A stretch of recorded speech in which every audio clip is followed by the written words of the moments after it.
மத்தியில் மலேசியாவிலிருந்து pastor David பால்ராஜ்குமார் அவங்க வந்திருக்கிறாங்க.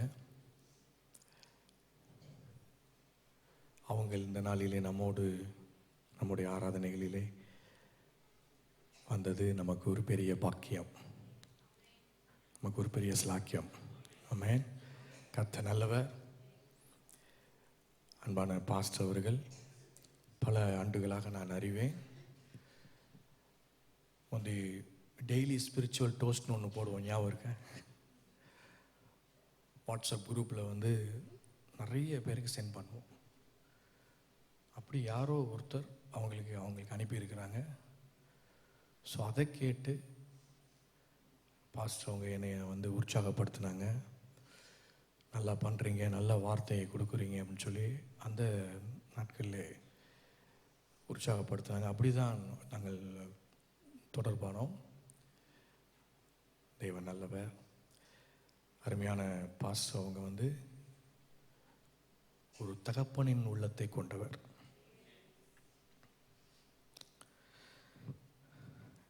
தேவன் இவரை விசேஷித்த விதமாய் ஒரு தனித்துவமாய் இவரை அபிஷேகித்திருக்கிறார்.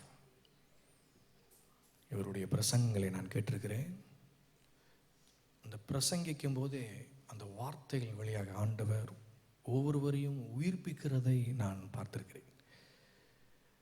கர்த்தர் நல்லவர். தேவனுடைய ஞானத்தை போதிக்கிறவர்.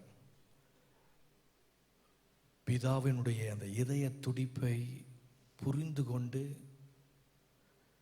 நோக்கத்தின் அடிப்படையில், பிதாவினுடைய நோக்கத்தை, எதுக்கு ஊழியம், எதுக்கு சபை, எதுக்கு கணவன் மனைவி, எதுக்கு எல்லாம், ஏன், அந்த நோக்கத்தை பிடித்து கொண்டு ஊழியத்தை செய்கிற ஒரு நல்ல தேவ மனுஷன், தரிசனமுடையவர். நம்ம எப்படி நம்ம சபைக்கு ஒரு தரிசனம் இருக்கிறதோ, முதிர்ந்த தேறின தேவ குமாரர்கள் என்ன செய்யணும்? எழும்பணும். பரலோக கலாச்சாரம் குடும்பங்களுக்குள்ள வரணும், சபைகளுக்குள்ள வரணும். அப்போதான் பட்டணங்களுக்குள்ள வரும். குணமாக்கப்பட்ட இருதயத்தில் ஆப்ரேட் ஆகணும். ஹாப்பியஸ்ட் கம்யூனிட்டியாக நம்ம மாறணும். சந்தோஷமுள்ள ஒரு சமுதாயமாக மாறணும். ஆமென். முற்றிலும் பிதாவை வெளிப்படுத்தணும். ஒரே வார்த்தையில் சொல்லணும்னா மெனி சன்ஸ் லைக் ஜீசஸ். எல்லாம் சொல்லுங்க, மெனி சன்ஸ் லைக் ஜீசஸ். இயேசுவை போல முதிர்ந்த தேறின தேவகுமார்கள் இந்த பூமியில் எழும்புவதை பார்க்கணும், பிதா பார்க்கணும். அதை காண வாஞ்சியாக இருக்கிறார். ஸோ இப்படிப்பட்ட ஒரு நோக்கத்தை நம்ம வச்சிருக்கிறோம். பாஸ்டும் பார்த்தீங்கன்னா அந்த நோக்கத்தின் அடிப்படையிலே செயல்படுற ஒரு அருமையான தேவனுடைய ஊழியக்காரர். குமாரோடைய அந்த சாயலுக்கு ஒப்பாக அவருடைய போதனையெல்லாம் பார்த்தீங்கன்னா அவருடைய சாயலுக்கு ஒப்பாக எல்லாரும் மாறணும். முக்கியமாக கணவன் மனைவி நிறைய பேரை கட்டி எழுப்பியிருக்கிறாங்க. நிறைய பாஸ்டர்ஸ் குடும்பங்கள் தான் மெயினாக ஊழியம் செய்கிறாங்க. அவங்க ரொம்ப கர்த்தர் நல்லவர். அருமையான சொந்த மனைவியை அருமையாக நேசிக்கக்கூடியவர். ஃபேஸ்புக்கில் பார்த்தீங்கன்னா ஒவ்வொரு திங்கட்கிழமை தோறும் அழகாக 2 பேரும் கை கோர்த்து எல்லா கணவன் மனைவிக்காக ஜெபம் பண்ணுவாங்க. அது எவ்வளோ ஒரு பெரிய அருமையான ஒரு விஷயம். கர்த்தர் நல்லவர். இன்னைக்கு அது தேவை பாருங்க, இன்னைக்கு அது தேவை. நல்ல ஒரு ஊழியக்காரர். அவருடைய வாயிலிருந்து பிறக்கிற வார்த்தையும் அவருடைய வாழ்க்கையும் ஒன்றா இருக்கிறத நம்ம பார்க்க முடியும். அவர் ஒரு ஜீவ ஊற்றுன்னு நான் சொல்வேன். அவருடைய இருதயத்திலிருந்து ஜீவ ஊற்று புறப்படுவதை நான் அனுபவிச்சிருக்கிறேன். நீங்க அனுபவிக்க போறீங்க இன்னைக்கு. ஆமென். நம்ம எல்லாரும் எழுந்து நின்று பாஸ்டர்களை நாம் கனப்படுத்தி வரவேற்போம். Pastor, welcome.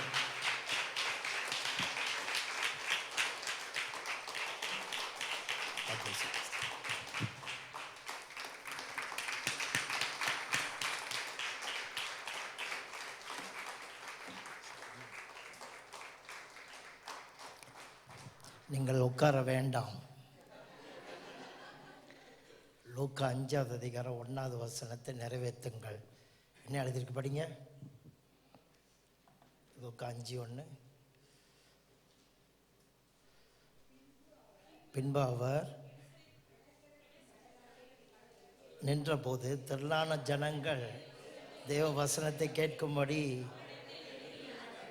கிட்டவன் பின்னாடி இருக்கிறவங்க எல்லாம் கிட்ட வரணும். எங்கெங்கே சேர் காலியாக இருக்கோ கிட்ட வரணும். இல்லாட்டினா நான் அங்கே வந்துடுவேன் சீக்கிரமா. வாங்க வாங்க, எவ்வளோ கிட்ட வர முடியுமோ கிட்ட வாங்க.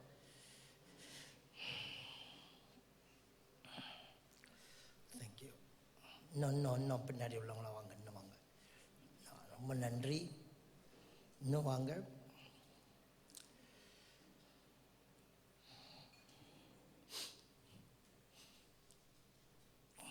எப்போதும் சொல்லுவான் 5 அப்பம் எடுத்து 5 அப்பம் 2 மீன் எடுத்து 5000 பேர் கொடுத்தாருன்னு. அதுக்கு முன்னுக்கு ஆண்டவர் என்ன பண்ணார்னா 50 பேர் உட்கார சொன்னார். எத்தனை பேர் உட்கார சொன்னார்? யாராவது 48 பேர் உட்காந்துருந்தா அற்புதம் நடந்திருக்காது. நம்மளாம் எடுத்தோன்னே இயேசு கையில் இருந்தால் எல்லாமே சரியாகும்னு சொல்லுவோம். இல்லை, ஆண்டவர் நம்மகிட்ட நிறைய விஷயங்கள் நம்முடைய ஒழுங்குகளை கருத்தில் எதிர்பார்க்குறாரு. எல்லா விஷயத்திலும் அப்படி தான். சின்ன விஷயந்தான். 50 பேர் உட்கார்ற இடத்துல அதே போல் தான். சில பேர் சொல்லுவாங்க துதியினால் எரிக்கோ மதில் விழுந்துச்சுன்னு சொல்லுவாங்க. துதியினாலாம் விழுவல, சும்மா கத்துறானுங்க விழுந்துச்சு. ஆனால் அதுக்கு முன்னுக்கு கடவுள் சொன்னதெல்லாம் செஞ்சானுங்க. ஒன்றா செஞ்சானுங்க பாருங்கள். கடவுள் சொன்னதெல்லாம் சின்னதெல்லாம் செஞ்ச பிறகு ஒரு சத்தம் போட்டாலுமே எரிக்கோ மதில் விழுவோம். இன்றைக்கி 10,000 பாட்டு பாடுறோம், ஒன்றுமே விழுவ மாட்டேது. எனக்கு ரொம்ப பிடிக்கும் உங்கள் கிட்ட நின்று பேசுகிறதுக்கு. அதனால் கொஞ்சம் கிட்ட வாங்க. தேங்க்யூ. உட்காரலாம் எல்லாரும்.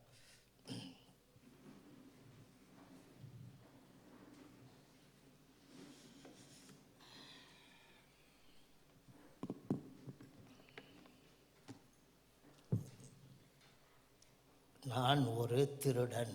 நான் யாரு? ஒரு திருடன்.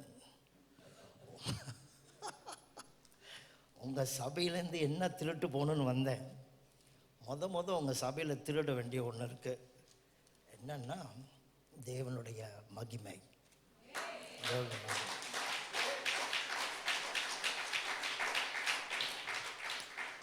7 சபைகளை பற்றி ஆண்டவர் பேசும் பொழுது ஒவ்வொரு சபைக்கும் தன்னை பற்றி தான வெளிப்பாடுகளை அவர் சொன்னது. அந்த சபையில் யாராக இருக்கிறேன்னு சொன்னது மாறுபட்டதாக இருந்தது. ஒரு சபையில் சொல்கிறாரு பொன் குத்து விளக்கின் மத்தியில் உலாவுகிறவர் சொல்கிறாரு. ஒரு சபையில் சொல்கிறாரு இருபுறமும் கருக்குள்ள பட்டயத்தை உடையவர்ன்றார். இப்படி ஒவ்வொரு சபையிலையும் அவரை பற்றி அவர் சொன்ன வெளிப்பாடுகள் ரொம்ப வித்தியாசம். அது உண்மையும் கூட. நான் இங்கே உங்கள் ஆண்டவரை அனுபவிக்க தான் வந்தேன். வந்தது அப்படி வரல. பாஸ்டர் மனைவி பார்க்க வந்தேன். இங்கே வந்த பிறகு என் மனசை நான் இந்த சர்ச்சில் ஒரு ஆண்டவர் இருப்பார், அவரை தூக்கிட்டு போயிடணும்.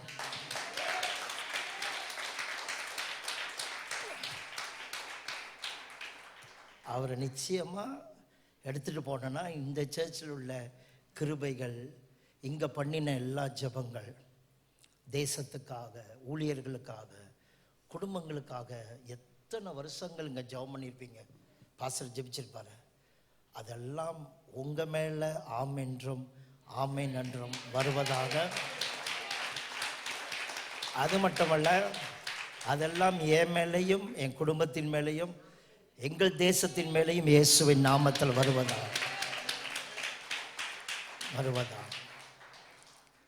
அதை நான் பெற்றுக்கொண்டதுக்காக நான் ஆண்டவருக்கு நன்றி சொல்கிறேன். வந்தோடனே கீழே விழுந்து சாஸ்தாங்கமாக விழுந்துடணும்னு எண்ணம் வந்துச்சு. அப்புறம் யோசிச்சுக்கிட்டே இருக்கிறேன், என்ன நினைப்பீங்களா நீங்கள் யாராவது. அப்படி இருக்கு. உங்களெல்லாம் பார்த்ததில் ரொம்ப சந்தோஷம். ஆமென். ஜாய் எனக்கு ரொம்ப பிடிச்சமானவங்க. அவங்களோட மெசேஜை கேட்குறது மட்டும் இல்லை, அவங்க தெரியல என்னமோ என்னோடய சொந்த மகன் மாதிரி என்ன வரும் அவங்கள பார்க்கும்போது. என் மகளும் அப்படி தான் இருப்பாங்க. அதனால் இந்த ஃபேமிலியில் நான் இருப்பது ரொம்ப சந்தோஷப்படுறேன்.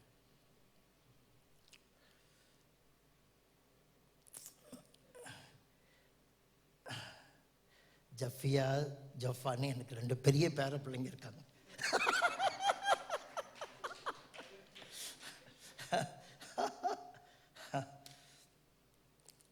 கல்யாணம் பண்ணி 5 பிள்ளைங்க இருக்காங்க எனக்கு. பெரிய பையனுக்கு 34 வயசு. 2 பேர பிள்ளைங்க இருக்காங்க. 2 பேர் கல்யாணம் பண்ணிட்டாங்க. இன்னும் 3 பிள்ளைங்க இன்னும் திருமணம் ஆகலை. 2 சபைக்கு பாஸ்டராக இருக்கிறேன். சின்ன சபை தான், பாஸ்டராக இருக்கிறேன். ஒரு காலத்தில் ரட்சிக்கப்பட்ட போது கர்த்தருக்காக ஏதாவது செய்யணுன்னே பிரயாசப்பட்டுக்கிட்டு இருந்தேன். ஏதாவது செய்யணும். அதனால என் உள்ளத்தையோ என் இல்லத்தையோ கவனிக்காமல் போயிட்டேன். எதை கவனிக்காமல் போயிட்டேன்? என் உள்ளத்தையும் என் இல்லத்தையும் என் வீட்டையும் கவனிக்காமல் போயிட்டேன். ஏன்னா ஆண்டவருக்காக ஏதாவது செய்யணும், அதுதான் ஆண்டவருடைய மிகப்பெரிய எண்ணம்னு நினச்சேன். அதுக்கு பிறகு ரொம்ப இல்லமும் போச்சு, ஊழியமும் போச்சு. 1996 எல்லாம் இழந்துட்டேன் நான். அப்படி இழந்தபோது கர்த்தர்ட்ட அழுதேன், ரொம்ப நாள் அழுதேன். நான் அவ்வளோ ஊழியம் செஞ்சேன், அவ்வளோ துதித்தேன், ஏன் எல்லாம் சரியாகல அப்படி கேட்டப்போ அவர் சொன்னார்,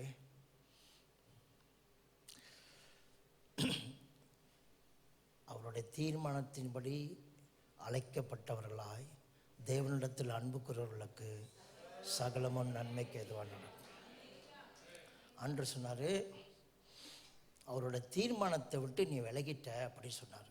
அவருடைய அழைப்பை விட்டு நீ விலகிட்ட அப்படி சொன்னார். என்னப்பா அப்படி சொல்கிறீங்க அப்படி கேட்டேன். நீ எனக்காக ஊழியம் செய்யணும், ஆத்மாதயம் பண்ணணும், பெரிய சபை கட்டணும்னு நினச்சேன். ஆனால் என்னோடய தீர்மானத்தை நீ கண்டுபிடிச்சியான்னு கேட்டார். என்ன உங்கள் தீர்மானம்னு கேட்டேன்.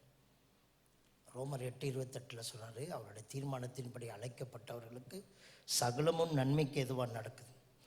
அவருடைய தீர்மானம் என்னன்னா, அடுத்த வசனத்தில் தான் சொல்கிறாரு, தம்முடைய குமாரன் அநேக சகோதரருக்குள்ளே முதற் பேரானவராய் இருக்கும் பொருட்டு தேவன் எவர்களையெல்லாம் முன்னறிந்தாரோ அவர்களை எல்லாரையுமே தம்முடைய குமாரனுடைய சாயலுக்கு ஒப்பாயிருப்பதற்கு முன்னறிந்தார்.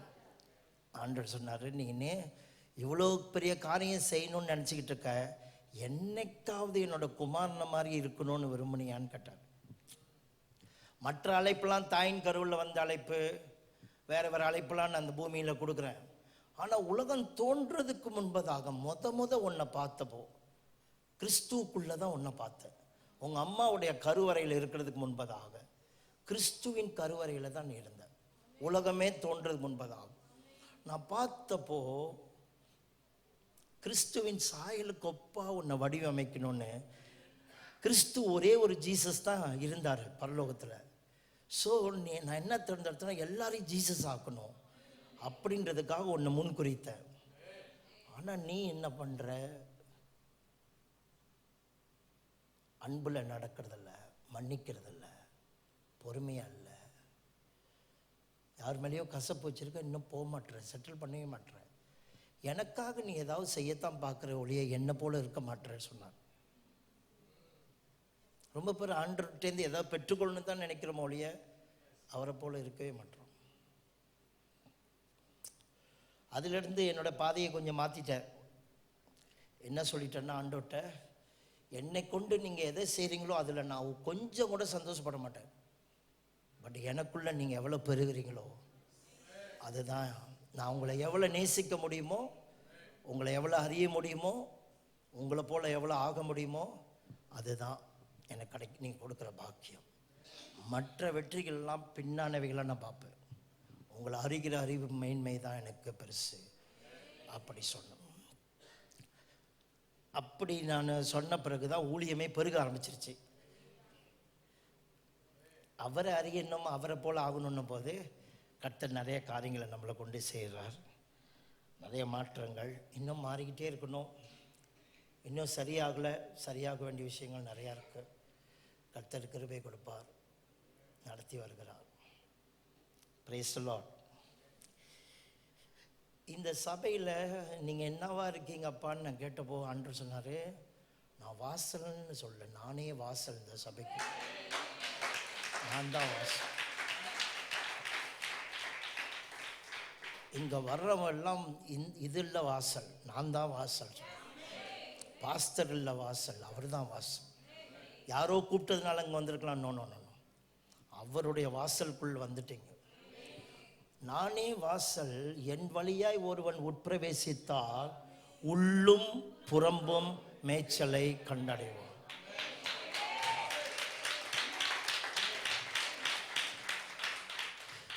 இங்க வருகிறவர்கள் கடவுளை அறிஞ்சவர்கள் எல்லாரும் பரலோகத்துக்குள்ள இருக்கிற எல்லா மேலானவைகளை கர்த்தரை ருசிக்க வைப்பார். நல்லா கவனமாக கேட்கணும்.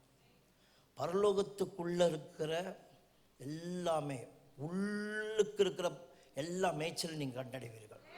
மேலானவைகளை தேடுவீர்கள், மேலானவைகள் நாடுவோம். ரெண்டாவது, இதே வாசல்ல ஒரு வாசல் உள்ளுக்கு போகிறதுக்கு மட்டும் இல்லை, வெளியில் வர்றதுக்கு தான். வெளியில் வந்தால் இந்த பூமிக்குள்ள இருக்கிற எல்லா மேய்ச்சலையும் கர்த்தர் கொடுப்பார். அவர் இந்த சபைக்கு நல்ல மேய்ப்பனாக இருக்கிறார், நல்ல மேய்ப்பனாக இருக்கிறார். அவரை நான் வாழ்த்துகிறேன். அவரை இந்த அளவுக்கு ஆராதித்து இந்த அளவு சேவை செய்த அன்பு போதகர் ஆசீர், அன்பு மகள் ஜாய், பிள்ளைங்க, இதோடு சேர்ந்தவங்க எல்லாரையும் உங்களையும் நான் வாழ்த்துறேன், உங்களையும் நான் கனப்படுத்துகிறேன். பாக்கியமாக கருதுகிறேன் இந்த தருணத்தை. இன்றைக்கு நான் இதை குறித்து பேசவில்லை, முக்கியமான ஒரு நபரை குறித்து நான் உங்களோட பேச விரும்புகிறேன். பக்கத்தில் உள்ளவங்கள்ட்ட சொல்லுங்கள், இன்றைக்கு பிரசங்கம் நம்மை குறித்ததான அல்ல, ஆனால் நமக்கு அவசியமானது. யாரை குறித்ததான அல்ல, நமக்கு அவசியம். அகில உலகத்திலையும் இந்த மாதம் என்ன மாதமாக செலிப்ரேட் பண்ணுறாங்க தெரியுமா உங்களுக்கு? அகில உலகத்தில் என்ன மாதம் தெரியுமா? தீபாவளி மாதம் சொன்னீங்கன்னா உங்களை விரட்டி விட்டுருவேன். இப்போவே கேட்டு திறந்து அது ஓடிடுங்கன்னு சொல்லி. இல்லை இந்த மாதம் என்ன மாதம் கேட்டால் 10ஆம் மாதம் சொல்லக்கூடாது, அதுவும் எனக்கு தெரியும். இந்த மாதம் உலகம் எங்கிலும் கிளர்ஜி அப்ரிசியேஷன் மந்த், ஊழியக்காரர்களை கனப்படுத்துகிற மாதமாக இந்த மாதம்.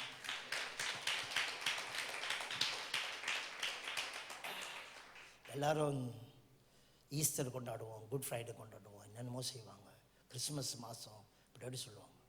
ஆனால் ரொம்ப பேர், ரொம்ப சபைகள், முக்கியமாக தமிழ் சபைகள் பாஸ்டர்களை இந்த மாதம் கனப்படுத்துகிற மாதமாக அவங்க அதை யோசிக்கிறது இல்லை, அதை செய்கிறதில்ல. மேபி அவங்களுக்கு அறியாமையாக இருக்கலாம்.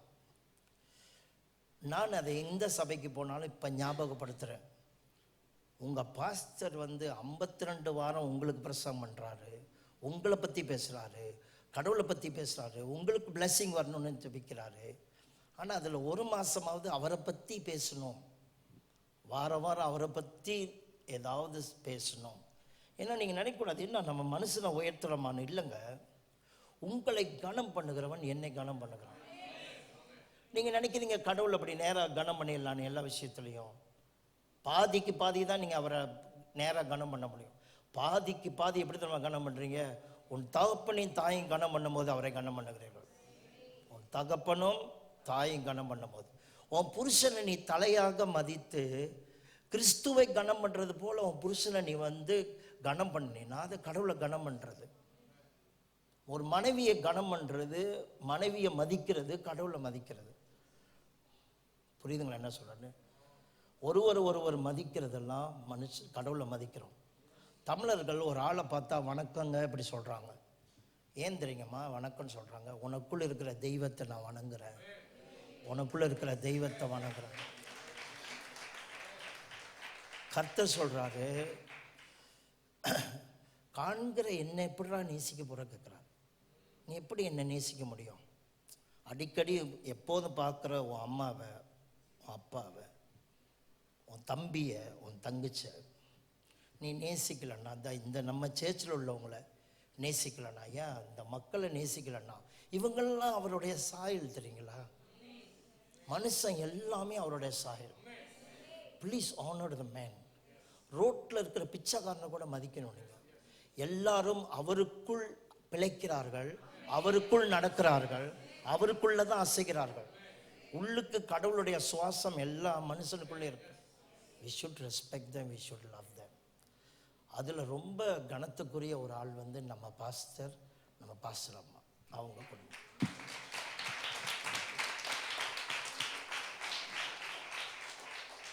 அவர் மட்டும் கடவுளுடைய அழைப்புக்கு எஸ்ன்னு சொல்லாம வந்த எல்லா கஷ்டத்துலையும் ஓடி இருந்தாருன்னா இன்னைக்கு நீங்க இருந்திருக்க மாட்டீங்க, உங்க பிள்ளைங்க இருந்திருக்க மாட்டாங்க, நமக்கு எதிர்காலமே இல்லாமல் இருந்திருக்கும்.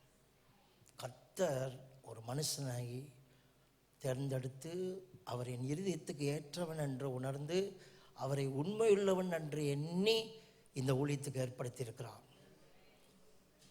அவருக்காக நம்ம கர்த்தரை துதிக்கணும்.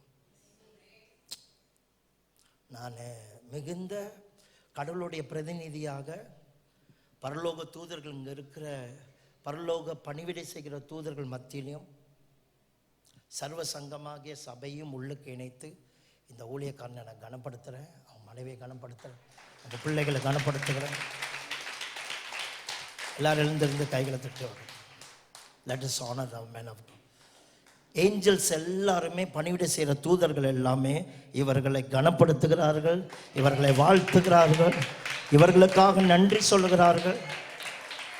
ஆமென். பரிசுத்தவான்கள் எல்லாரும் இவர்களுக்காக வாழ்த்துகிறார்கள். பரலோக பிதா, குமாரன், பரிசுத்தாவி மூவரும் இவர்களை வாழ்த்துகிறார்கள், இவர்களை கனப்படுத்துகிறார்கள். இவர்களுக்காக கர்த்தரை துதிக்கிறோம். Thanks father, thanks thanks.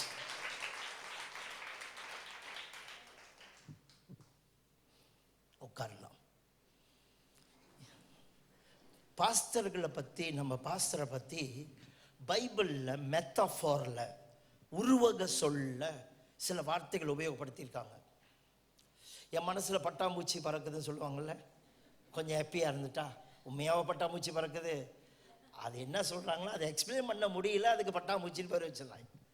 அது மாதிரி பாஸ்டர்களை பற்றி கடவுளை எக்ஸ்பிளைன் பண்ணுறதுக்கு பைபிளில் சில உருவக சொல் உபயோகப்படுத்தியிருக்காரு. அதை நான் உங்ககிட்ட சொல்லணும்.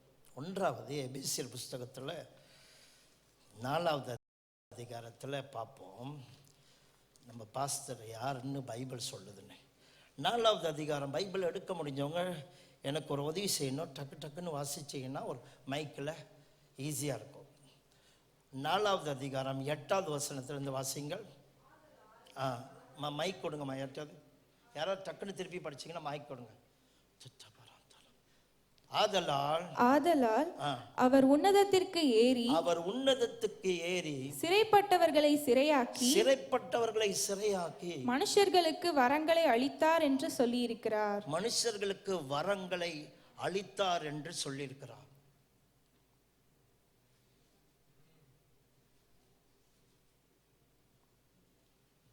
இயேசு அந்த வரங்கள் என்னவென்றால் அப்போஸ்தலர்கள், தீர்க்கதரிசிகள், மெய்ப்பர்கள், போதகர்கள் எல்லாம்.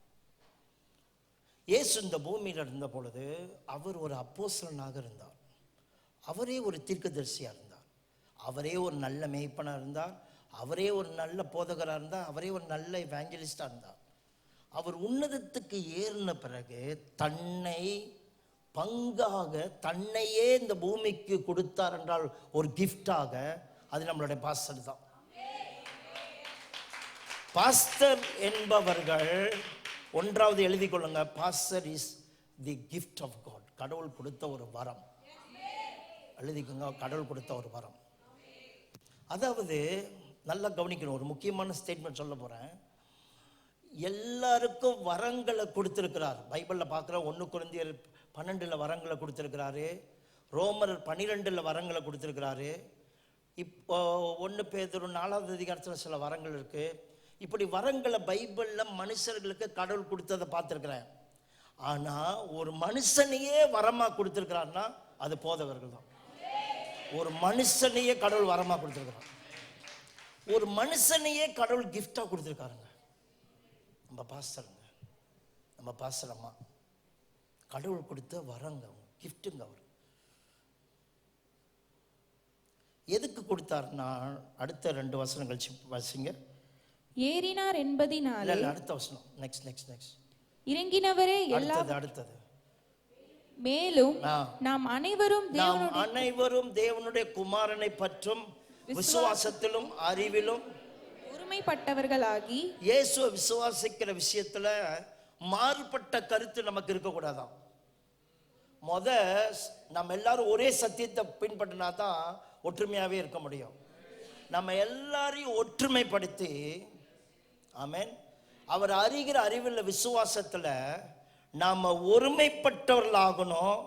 அடுத்தது கிறிஸ்து இயேசு போல ஒவ்வொருத்தரையும் மாற்றணும். எதுக்காக பாஸ்டர் அனுப்பினார்? இது சாதாரண வேலை இல்லைங்க, சாதாரண காரியமும் இல்லை, சாதாரண வேலையும் இல்லை. நாங்க மட்டும் கிறிஸ்துவின் சாயல கொப்பா ஏதாவது செய்யலாட்டினா நெருப்புல போகும்போது வெந்து போயிடும். அதனாலதான் பாஸ்டர் பெரிய அவரே கிஃப்டா கடவுள் கொடுத்திருக்கிறார். ஜீசஸை நீங்க இந்த பூமியில பார்க்கணும்னா அது நம்ம பாஸ்டருடைய வடிவத்திலையும் பார்க்கலாம். கிஃப்ட். அது மட்டும் இல்லாம நம்ம ஒவ்வொருத்தரும் கர்த்தருடைய ஊழியத்தை செய்ய வைக்கிறதுக்காகவும் இவங்களை கடவுளை ஏற்படுத்தியிருக்கிறார். ஒவ்வொருத்தரும் கிறிஸ்துவின் நிறைவான வளர்ச்சிக்கு வரணுமா? எல்லாத்திலும் பெரிய கஷ்டம் அது மட்டும்தான். ஜீசஸாவே ஆக்கணும், எல்லாரையும் விசுவாசியை ஆக்கணும். அப்படி இல்லை எல்லாரையும் சேர்ச்சு கொண்டு வந்து ஆராதனை வீரர்களா மாற்றணுன்றது இல்லை.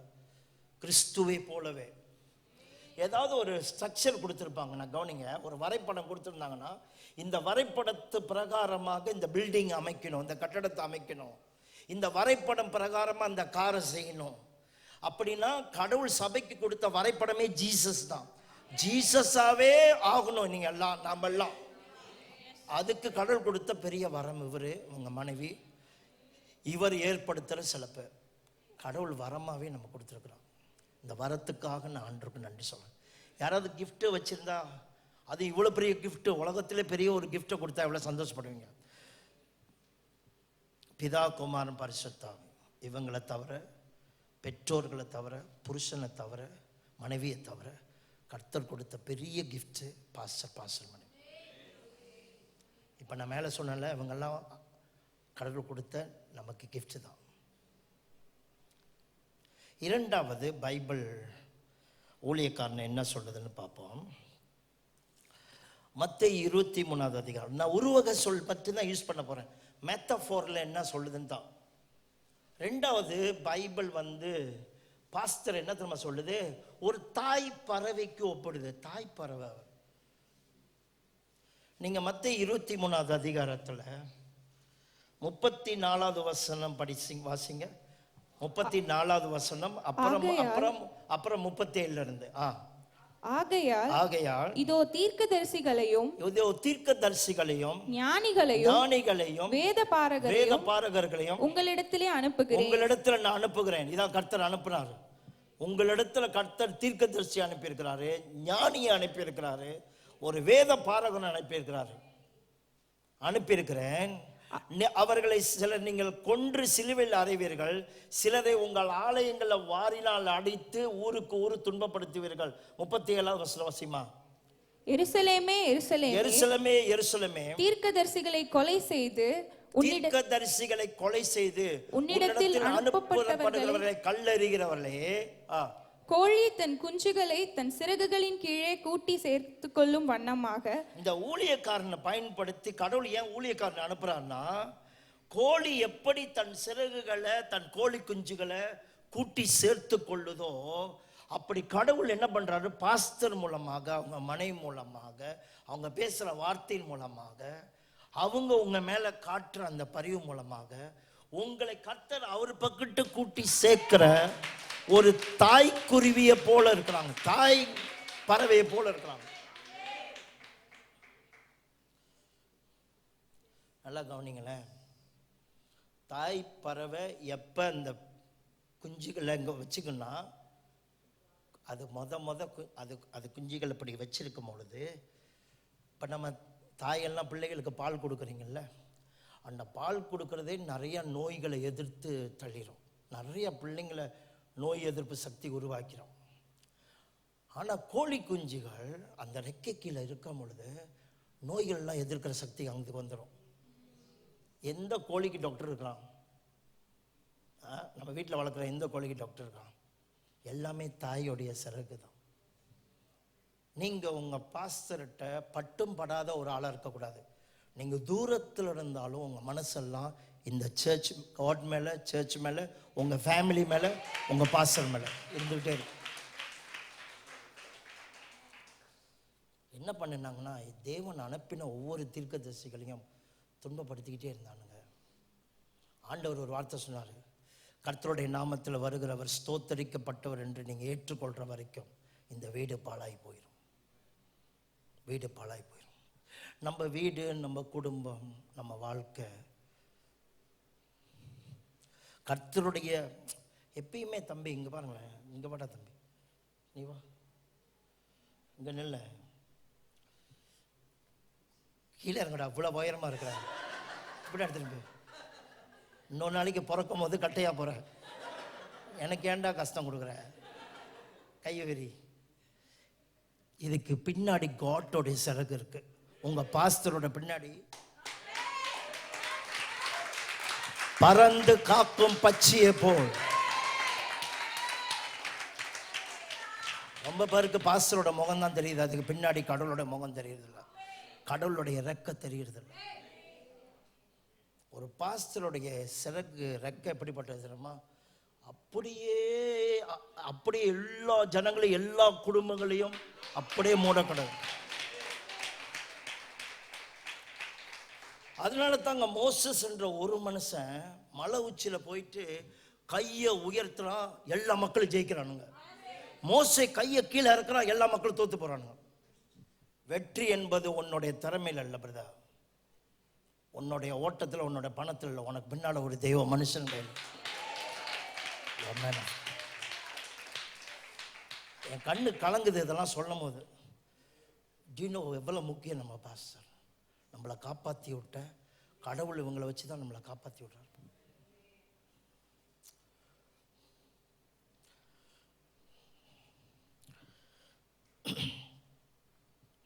மூன்றாவது, who is the pastor? 1வது அதிகாரம் 16வது வசனம். தயவுசெய்து கொஞ்சம் பொறுமையாக இருங்க. நான் ரொம்ப காரியம் பேசணும், முக்கியமான காரியம் பேசி ஆகணும். இதுக்கு பின்னாடி நடக்க போகிற மகிமையும் அற்புதங்களும் ரொம்ப பெருசு. இல்லாட்டினா கர்த்தர் படி சொல்லியிருப்பாரு, என் ஊழியக்காரனுக்கு ஒரு கலசம் தண்ணீர் கொடுத்தாலும் அதுக்கு பின்னாடி நீ பார்க்க போகிற ஆசீர்வாதம் பெருசு. நான் இப்போ உங்கள் ஆசீர்வாதத்தை பற்றி பேசிகிட்டு இருக்கேன், உங்களுக்கு கடவுள் கொடுக்க போகிற உயர்வை பற்றி பேசிகிட்டு இருக்கேன். ரெவலேஷன் புத்தகத்தில், வெளிப்பாடு புத்தகம் 1வது அதிகாரம் 16வது வசனத்தில், நம்மிடத்தில் அன்பு கூர்ந்து, ரெவலேஷன் 1வது அதிகாரம் 16வது வசனம், 16வது வசனம், தமது வலது கரத்திலே, தமது வலது கரத்திலே 7 நட்சத்திரங்களை ஏந்தி கொண்டிருந்தார். 7 நட்சத்திரங்களை ஏந்தி கொண்டு அவர் வாயிலிருந்து இருபுறமும் கருக்குள்ள பட்டயம் புறப்பட்டது. தம்பி வீடியோ மேன், நீ நின்றே அவனை உட்கார முடியாது. நான் இப்படி ஓடிக்கிட்டு தான் இருப்பேன். பாவம், அவன் உட்காந்து எழுந்து வரான். எந்த ஆளை பிடிச்சிட்டு வந்தீங்க இங்கே அப்படி நினச்சிட்டு, இந்த ஆள் வந்ததுலேருந்து நான் உட்காரல.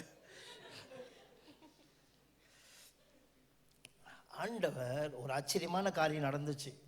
என்ன ஆச்சரியமான காரியம்னா, சபையெல்லாம் பாழாய் போயிட்டு இருந்தது அந்த காலங்களில். ரோமர் அதிகாரிகளை வைத்து, ரோமர் அரசாங்கத்தை வைத்து யூதர்கள் சபைகளை துன்பப்படுத்திக்கிட்டே இருந்தானுங்க. எல்லா அப்போஸ்தலர்களையும் கொண்டுட்டானுங்க, ஒரே ஒரு அப்போஸ்தலன் தான் உயிரோடு இருந்தான். பார்த்தா எல்லாமே தோல்வி மாதிரி இருந்துச்சு. சர்ச்சில் ஆண்டவர் இல்லை போல, சர்ச்சில் ஆண்டவர் இல்லை. இருந்திருந்தா இன்னைக்கு ரோமர் அதிகாரிகள் உள்ளுக்கு போந்து இன்னைக்கு சர்ச்சையை பாழாக்கியிருக்கமான் அப்படி தான் நினைச்சானுங்க. ஆனால் ஆவிக்குள்ளே போய் பார்க்கும் பொழுது, நம்மளாம் சர்ச்சை சதிஞ்சு போச்சுன்னு நினைக்கிறோம். ஆவிக்குள்ளே பார்த்தா சபையை கடவுள் பொன் குத்து விளக்கவே வச்சிருக்கிறார். அதோடைய வெளிச்சத்தையோ, அதோட பிரகாசத்தையோ, அதோட மகிமையோ எந்த மனுஷனுக்கு கீழே இருக்க முடியாது. அடுத்தது ஒன்று பார்க்குறாரு, இயேசு வந்து சபையில் இல்லைன்னு நினைக்கிறோம், நம்ம லைஃப்பில் இல்லைன்னு நினைக்கிறோம். அவர் நம்ம மத்தியில் உலாவினார். அந்த நடத்தில் கடவுள் உலாவும் பொழுது ஒரு ஆச்சரியமான காரியம் நடந்துச்சு. கடவுள் தன் வலது கையில் 7 நட்சத்திரங்களை சுமந்து கொண்டு உலவுறான். நட்சத்திரங்களை சுமந்து கொண்டு உலவுறான். கடைசியாக சொல்கிறாரு, இந்த நட்சத்திரங்களுடைய ரகசியத்தையும் எழுது, பொன்குத்து விளக்கோட ரகசியத்தையும் எழுது. இந்த நட்சத்திரங்கள் யாருன்னா என்னோட சபையோட ஊழியக்காரன். நான் என் கையில் தூக்கிட்டு சபைக்குள்ளே வரேன்னா, நான் வந்து எல்லாரும் மாதிரி தான் பாஸ்டர் இருப்பார், ஆனால் எல்லாரும் போல இல்லை. பாஸ்டர் வந்து எல்லாரும் மாதிரி இல்லை.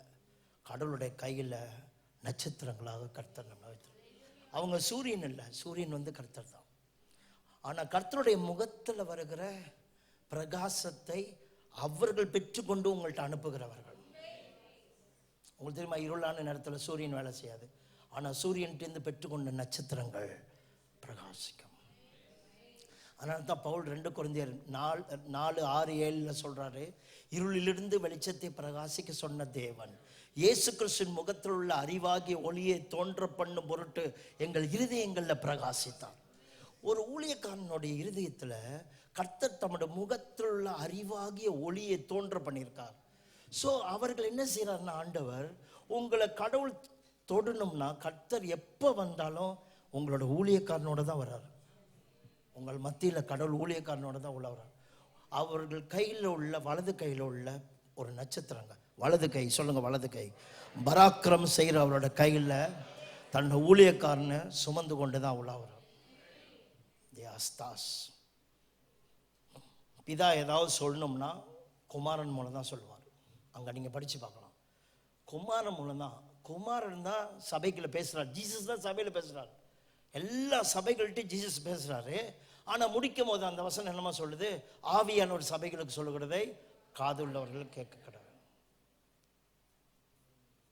அந்த ஆவியானவர் எப்படி தான் பேசுகிறாரு, சபையின் தூதர்களுக்கு எழுது, தூதரை கொண்டு பேசுகிறார். அந்த தூதர் யாருன்னா நம்மளோட பாஸ்டர், மெசேஞ்சர் ஆஃப் காட். கர்த்தருடைய நட்சத்திரங்கள் வலது கையில் எப்போது தூக்கி கொண்டு உலாவுகிறவர். எவ்வளோ பெரிய கடவுளே எவ்வளோ பெரிய கனத்தை கொடுத்து வச்சிருக்கிறாரு. கடவுளே அவரை தாங்குறாரு. சபை வந்து சரீரமாகிய சபைன்னு வச்சுக்கோமே. சபை யாரு? கிறிஸ்து யாரு?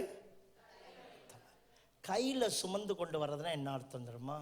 சபை வந்து ஊழியக்காரர்களை எப்போதும் சுமக்கணும், சுமக்கணும். நம்மளோட பொறுப்பு. கர்த்தர் இவர்களை நட்சத்திரமாக வைத்திருக்கிறார். சபையில் நீங்கள் எல்லாருமே வந்திருப்பீங்க, காரில் வந்திருப்பீங்க, ஏதோ வந்திருப்பீங்க. ஆனால் இவர் மட்டும் கையில் வந்திருப்பார். உண்மையில் உண்மை. நீங்கள் எந்த காரில் வேணுமா வாங்க, கர்த்தர் ஊழியக்காரனை கையில் தூக்கிட்டு தான் வருவார். நான் அப்படி தான் சொல்லுவேன். சர்ச்சுக்குள்ளே போகிறோம், தயவுசெய்து நம்மளை தூக்கிட்டு போயிருங்க. உங்கள் கையில் எல்லாமே எங்களுக்கு வெளிச்சம் ஒன்றும் இல்லை. நம்பர் 3, 4வது சபையை பற்றி அல்லது ஊழியக்காரனை பற்றி உருவகமாக சொன்ன வார்த்தைகள். எரேமியா 3வது அதிகாரம் 14-15. Jeremiah chapter 3 verse 14 and 15. சீர்கெட்ட பிள்ளைகளே இந்த மாதிரி இன்னும் அந்த ஜனங்களை இப்படி பேசுறீங்க. நானே பாசமாக பேசிட்டு இருக்கேன். சீர்கெட்ட பிள்ளைகள் நம்ம சொல்றது அப்படிலாம் சொல்லக்கூடாது. கொஞ்சம் வேகமாக சொல்லுங்க.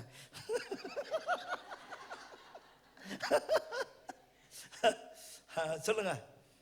நான் உங்கள் நாயகர், நான் உங்களை ஊரில் ஒருவனும் வம்சத்தில் 2 பேருமாக தெரிந்து, நான் உங்க ஊர்ல ஒருவனும் வம்சத்தில் ஒரு சில பேரை நான் தெரிந்து கொண்டு உங்களை சீயோனுக்கு அழைத்து கொண்டு வந்து, நான் உங்களை சீயோனுக்கு அழைத்து கொண்டு வந்து உங்களுக்கு என் இருதயத்துக்கு ஏற்ற மேய்ப்பர்களை கொடுப்பேன். இல்லையா சொல்லுங்க.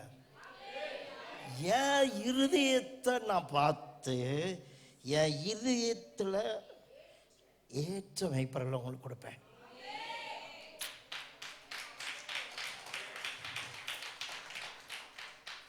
பாஸ்டர்கள் தேவனுடைய இருதயத்துக்கு ஏற்ற மேய்ப்பார். அவர்கள் உங்களை அறிவோடும் புத்தியோடும் மேய்ப்பார். எந்த அறிவு தெரியுமா? கடவுளுடைய அறிவோட, கடவுளுடைய புத்தியோட உங்களை மேய்ப்பார்கள். பாஸ்டர் நம்ம கொடுத்த மேய்ப்பார்கள். நான் எங்கள் சர்ச்சில் சொன்னேன், இஸ்ரேல் நாட்டில், பாலஸ்தீன நாடுகள்லாம், அந்த மிடில் ஈஸ்ட் கண்ட்ரிலெலாம் இப்போ நம்ம ஆடு மேய்க்கிறோமே அந்த மாதிரி ஆடெல்லாம் அங்கே மேய்க்கிறது இல்லை. ஆடை முன்னுக்கு அனுப்பிட்டு பின்னாடி வெட்டிகிட்டே போவோம். ஆனால் அங்கே உள்ள ஆடுகள் முன்னுக்கு போவாங்க, மேய்ப்பர்கள் சத்தம் போட்டுகிட்டே போவாங்க, அப்படி ஏதாவது சொல்லுவாங்க. அந்த ஆடுகள் சத்தத்தை கட்டி பின்னாடியே வரும். நான் என் ஜனங்கள்கிட்ட சொன்னேன், என் பின்னாடி வராதவங்கள நான் எப்படி தான் மேய்க்கிறதுன்னு கேட்டேன்.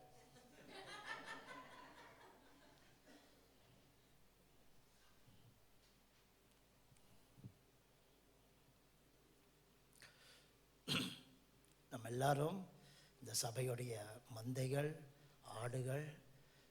கர்த்தர் என் மேய்ப்பராக இருக்கிறார். அதுக்கு அடையாளமாக கர்த்தர் வைத்த மேய்ப்பர்கள் தான் இவர்கள்.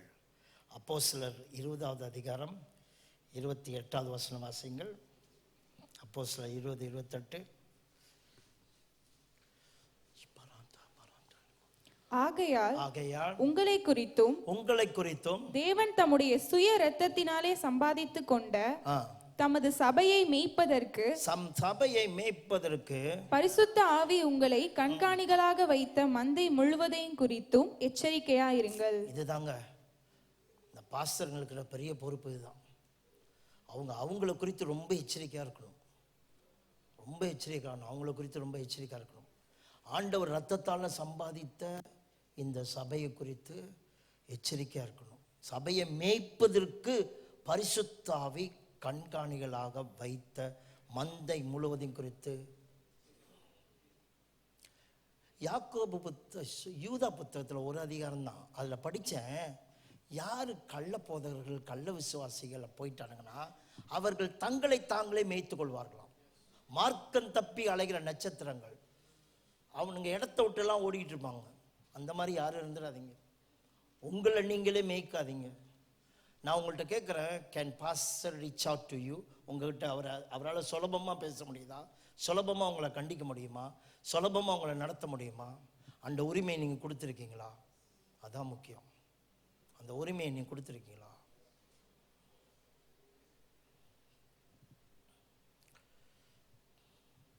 அப்படி இவர் மேய்த்துட்டார்னு வச்சுக்கோமே, பரம மேய்ப்பன் வரும் பொழுது வாடாத கிரீடத்தை இவர் பெறுவார். நீங்க அவருக்கு கிரீடமாக இருப்பீர்கள்.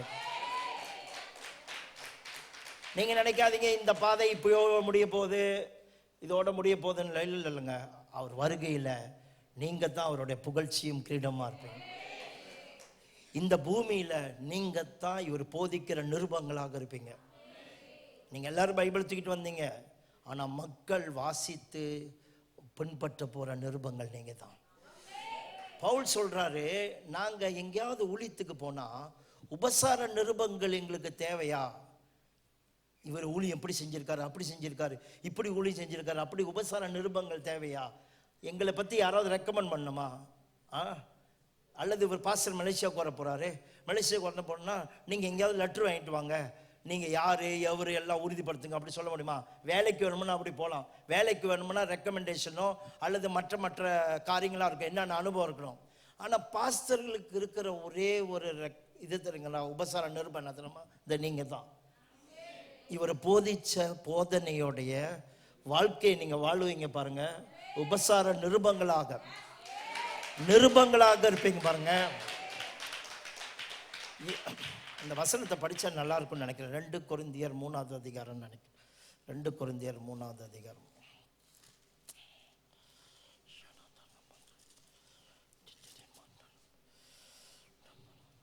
1ஆம் வசனத்திலிருந்து வாசிப்போம். எங்களை நாங்களே மறுபடியும் பக்கத்தில் உங்கள்கிட்ட சொல்லுங்க, தூங்கிடக்கூடாது. எங்க சர்ச்சில் யாராவது டயர்டா தூங்குனா என்ன பண்ணுவோம் தெரியுமோ? ஒன்றும் பண்ண மாட்டேன். எழுந்திருச்சு நம்ம எல்லாரும் எக்ஸசைஸ் செய்வோம், ஓடுவோம், அப்படியே ஓட வைப்பேன், அப்படியே சுற்றிலாம் ஓட வைப்பேன். அப்படிதான் நான் என்ன பதி இதான் நடத்திக்கிட்டு இருக்கிறேன். சீமான் மாதிரி இப்படி பேசிட்டு இருக்கேன்னு நினைக்கிறீங்களா? இது குடும்பம். உங்களை எழுப்பி விடுறது என் வேலை, எல்லாமே எங்க வேலை தான். உங்களை சும்மா பக்கத்துல வந்திருக்கிற ஒரு மோசமான ஆளு ஒழுங்கா ஜாக்கிரதையாரு. ஏய், நீ என்ன மதுரைக்காரனா? இவர் மதுரையோட மதுரைக்காரன். எனக்கு பொரோட்டானா ரொம்ப பிடிக்கும். அப்ப நான் நினைக்கிறேன் என்னோட பூர்வீகம் வந்து மதுரை நான் நினைக்கிறேன்.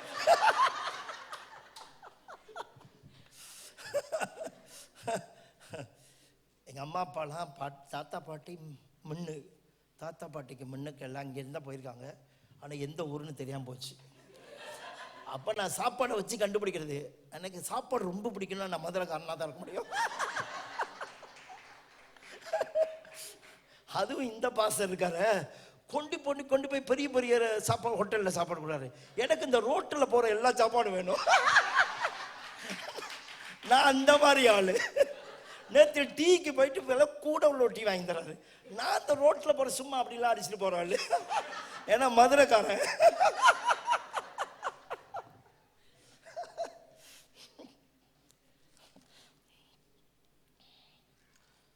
என்ன பேசணும்?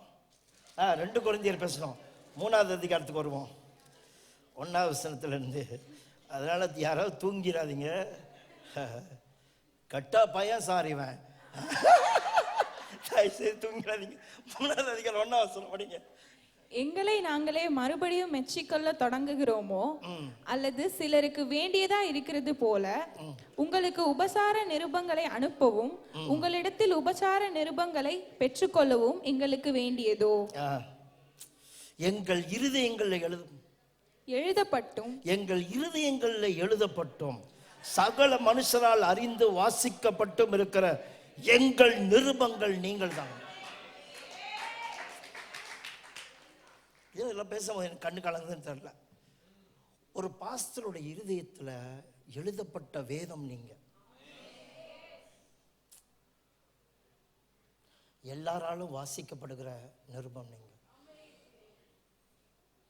ஒரு அன்பாருன்னு பைபிளை தான் படிச்சிருக்கோம், பைபிளை தானே படிச்சிருக்கோம். ஆனால் மக்கள் உங்கள் வாழ்க்கையில் படிப்பாங்க பாருங்க. இந்த மனுஷனோட இருதயத்தில் எழுதப்பட்ட நிருபம் அதுதான்.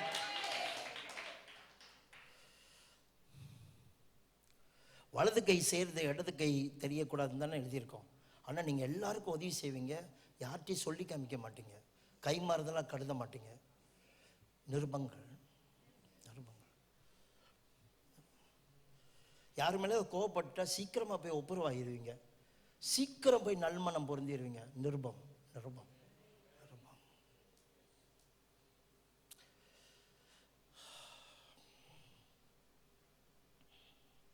ஸோ உங்கள் பாஸ்டர் அவரோட சத்தத்தை கேட்டு பின்பற்றுகிற நல்ல ஒரு ஆடுகள் நீங்கள். நல்ல ஒரு மேய்ப்பன கடவுள் நம்ம கொடுத்துருக்கோம். ஐ சின்சியர்லி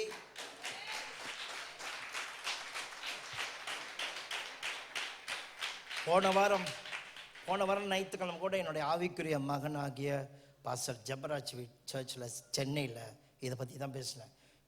இந்த மாதம் முழுது இதை பற்றி தான் பேச போகிறேன் எந்த சர்ச்சுக்கு போனாலும். ஆனால் இங்கே பேசும்போது என் மனசு என்னமோ பண்ணுது. கடவுள் இங்கே இருக்கிறாருன்னு உணர்றேன். கடவுள் இந்த மனுஷன் மேலே பிரியமாக இருக்கிறார். இந்த மனுஷன் மேலே மிகவும் பிரியமாக இருக்கிறார். இந்த குடும்பத்தின் மேலே மிகவும் பிரியமாக இருக்கிறார். இது நமக்கெல்லாம் கிடைச்ச பெரிய பாக்கியமாக பார்க்கணும். 5வது, who is a pastor? யார் பாஸ்டர் என்று பார்ப்போம். 2 தீமோத்தேயு 7 காரியங்கள் சொல்லிட்டு அப்புறம் நம்ம டீ குடிக்க போயிடலாம். ஓகே, இல்லை விட்டுருவோம், நான் உங்களுக்கு கவலைப்படாதீங்க. டீ குடிச்சிட்டு வாங்க, அடுத்தது இறங்குறோம் இன்னும் அடுத்த லெவலுக்கு. ஓகே, 2 தீமோத்தேயு 3வது அதிகாரம் 3வது வசனம் வாசிங்க. சுபாவ அன்பில்லாதவர்களாயும். சாரிமா, 2 தீமோத்தேயு 2வது அதிகாரம் 3வது வசனம், மன்னிச்சுக்கோங்க. நீயும் இயேசு கிறிஸ்துவுக்கு நல்ல போர் சேவகனாய் தீங்கு அனுபவி. பாஸ்டர் யார் தெரியுங்களாங்க? போர் சேவகம் கூட இல்லை, நல்ல போர் சேவகம். a good soldier. ஏன் தெரியுமா குட் சோல்ஜர்னு சொல்கிறேன்? தீங்கு அனுபவிக்கும் போதெல்லாம் உங்களுக்கு கூட தெரிஞ்சிருக்காது, விட்டுட்டு ஓடலை இன்ன வரைக்கும். அவங்க என்னென்ன தீங்கு அனுபவிச்சாங்கன்னு உங்களுக்கு தெரியாதுங்க. நாங்கள் எவ்வளோ அழுதுருக்குறோன்னு எங்களுக்கு தெரியாது. எவ்வளோ சண்டை போட்டுரும். வீட்டிலலாம் சண்டை நடக்கும். எதனால தெரியுமா? உங்கள் மேலே ரொம்ப அக்கறை செலுத்துறதுனால எங்கள் வீட்டில் சண்டை வரும். எப்போ பார்த்தாலும் சேர்ச்சுனே கிடக்கிற, இங்கே கொஞ்சம் பாரு ஒரு மனுஷி இருக்கிறானே, இந்த மாதிரிலாம் இதெல்லாம் தாங்கிக்கிட்டு கூட உங்களை தான் நேசிப்போம் ரொம்ப. எங்கே போய் எந்த பிரசங்க கேட்போமே உங்களை பற்றி தான் நினைப்போங்க. எங்கள் பிள்ளைங்களை பற்றி நினைக்கிறோமோ இல்லையோ, முந்திலாம் நானே சேர்ச்சு தான் நினைப்பேன். இப்போ தான் பிள்ளைங்க, மனைவி, அப்புறம் சேர்ச்சு அப்படின்னு நினைக்கிறேன். இப்படி தாங்க எங்கள் இருதயம். அப்படி தான் ஏன்னா இன்னைக்கு நேற்று நாங்கள் இந்த ஊழியத்துக்கு ஏற்படுத்துகிறோம். தாய் அம்மா வயிற்றுலேயே அங்கேயே அவர் போட்ட அவரோட உள்ளத்தை அங்கேயே கொடுத்தாரு. தீங்கு அனுபவிக்கிறவங்க, தீங்கு அனுபவிச்சா நல்ல போர் செய்வார்.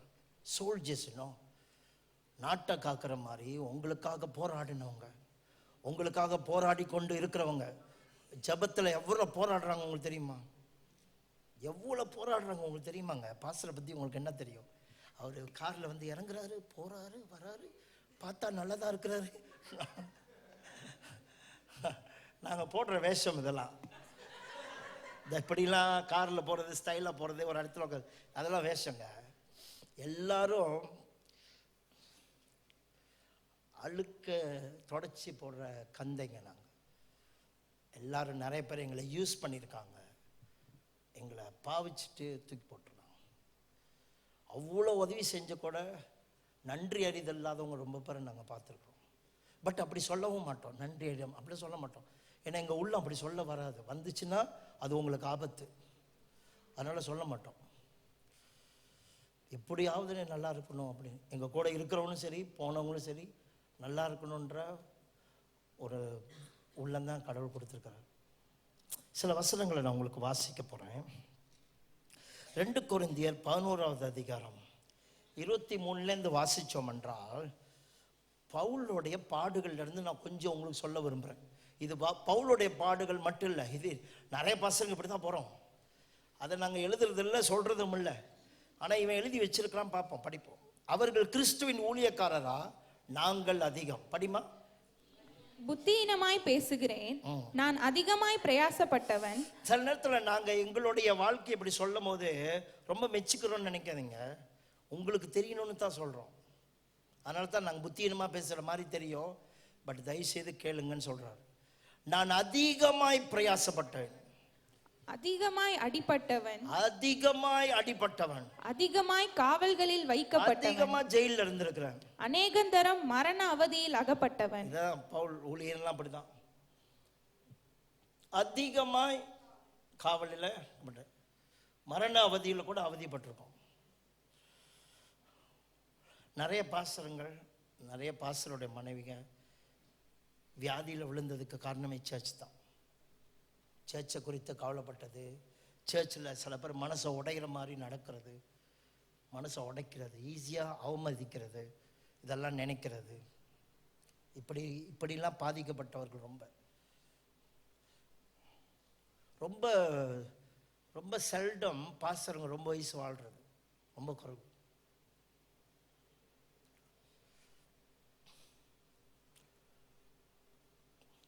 முழங்காடு படிக்கிட்டு டிஜிஎஸ் ஐயா, தினகரன் ஐயா நடக்க முடியாமல் எத்தனை வயசில் 70-72 வயசுலாம் நடக்க முடியல.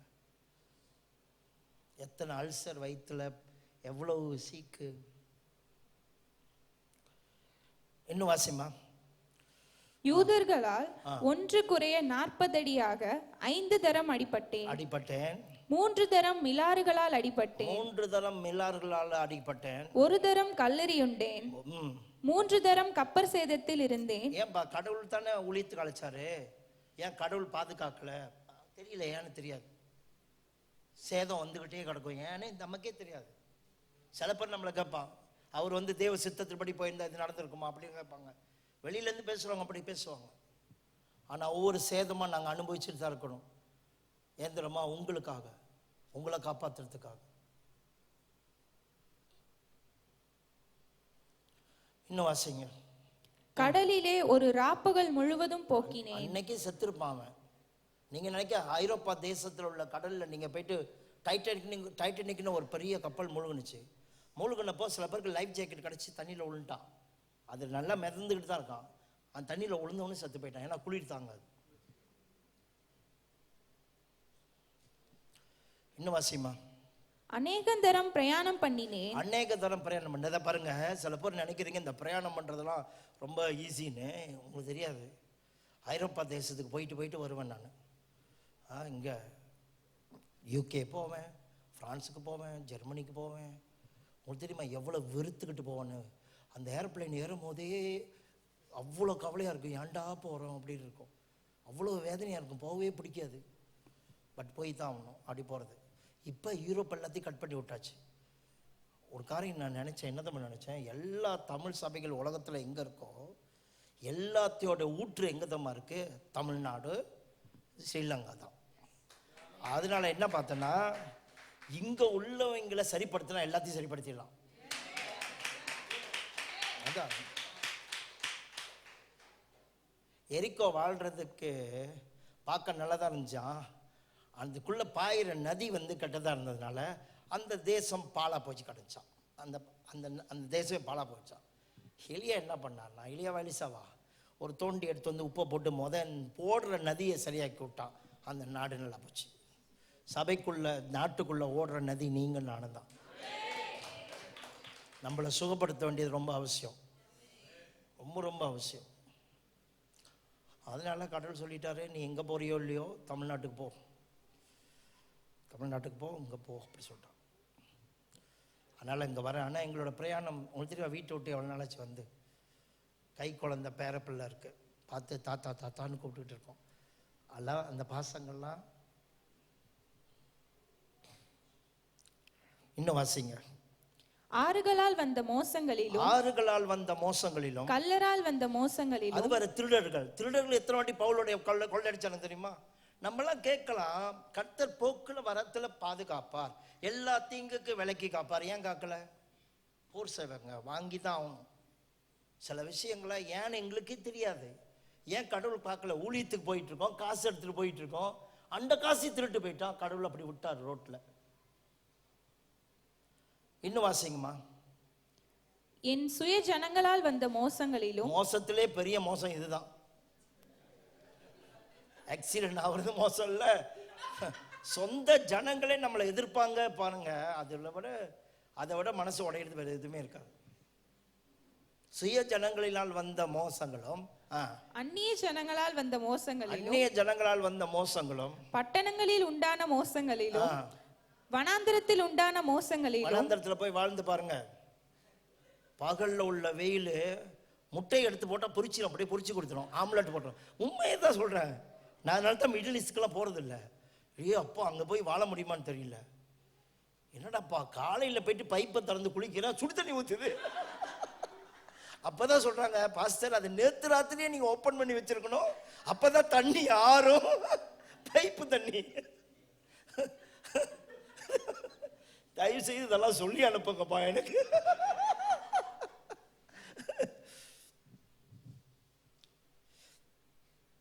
இன்னும் வாசிங்க. சமுத்திரத்தில் உண்டான மோசங்களிலும், கள்ள சகோதரரிடத்தில் உண்டான மோசங்களிலும். சகோதரர்கள் சபையை பாழாக்கணும்னு சில பேர் வருவாங்க பாருங்க. எங்க இருந்து வருவாங்கன்னா, இப்பெல்லாம் யூடியூப்ல இருந்து வராங்க, வேற எங்கேயும் வர்றதில்ல.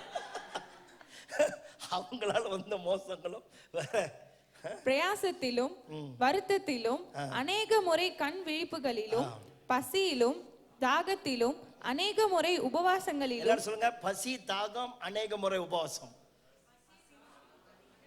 உபவாசம் வேற, பசி தாகம் வேற. தெரியுமா? பசி தாகம்னா சாப்பாட்டு கூட வழி இல்லாம ஆயிட்டேன் நான். உங்களுக்கு தெரியுமா? இதெல்லாம் இவர் கடந்து போயிருக்க மாட்டார்னு நினைக்கிறீங்களா? இப்ப கடந்து போகல, கடந்து போயிருக்க மாட்டார்னு நினைக்கிறீங்களா? அப்போயும் ஓடலன்னு சொல்றேன். தீங்கு அனுபவிச்சாங்கன்னு சொல்றேன். அப்பவே தீங்கு அனுபவிச்சாங்களே, இன்னும் அனுபவிப்பாங்க. இன்னொன்னு என்ன தெரியுமா? இவர்னால் பரவாயில்ல, அழைக்கப்பட்டவர் ஆண்டோட்ட ஒப்பு கொடுத்து வந்துட்டாரு.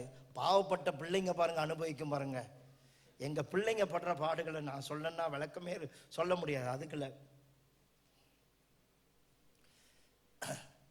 விளங்காமலே அடி வாங்குங்க, ஒன்றும் தெரியாது. கடைசியில் சுருக்கமாக என்னமா சொல்லிடுங்க தெரியல. சில பிள்ளைங்க, ரொம்ப பிள்ளைங்க அப்படி சொல்லிட்டாங்க, பாஸ்டர் பிள்ளைங்க, நான் ஏன் தான் பாஸ்டர் குடும்பத்தில் பிறந்தனோ,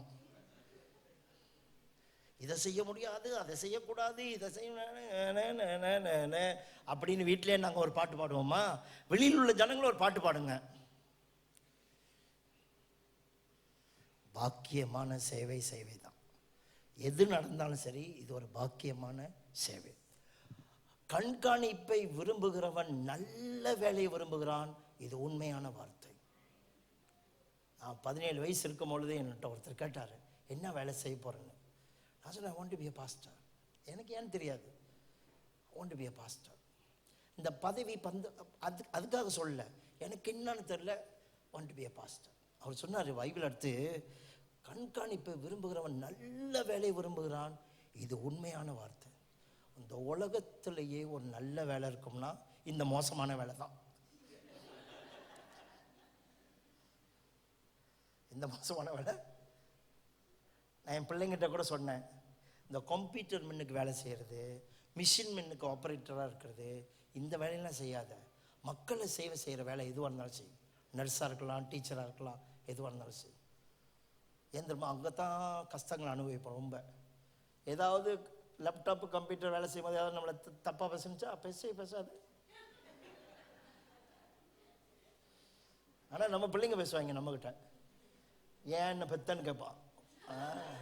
கேட்குறான்ல,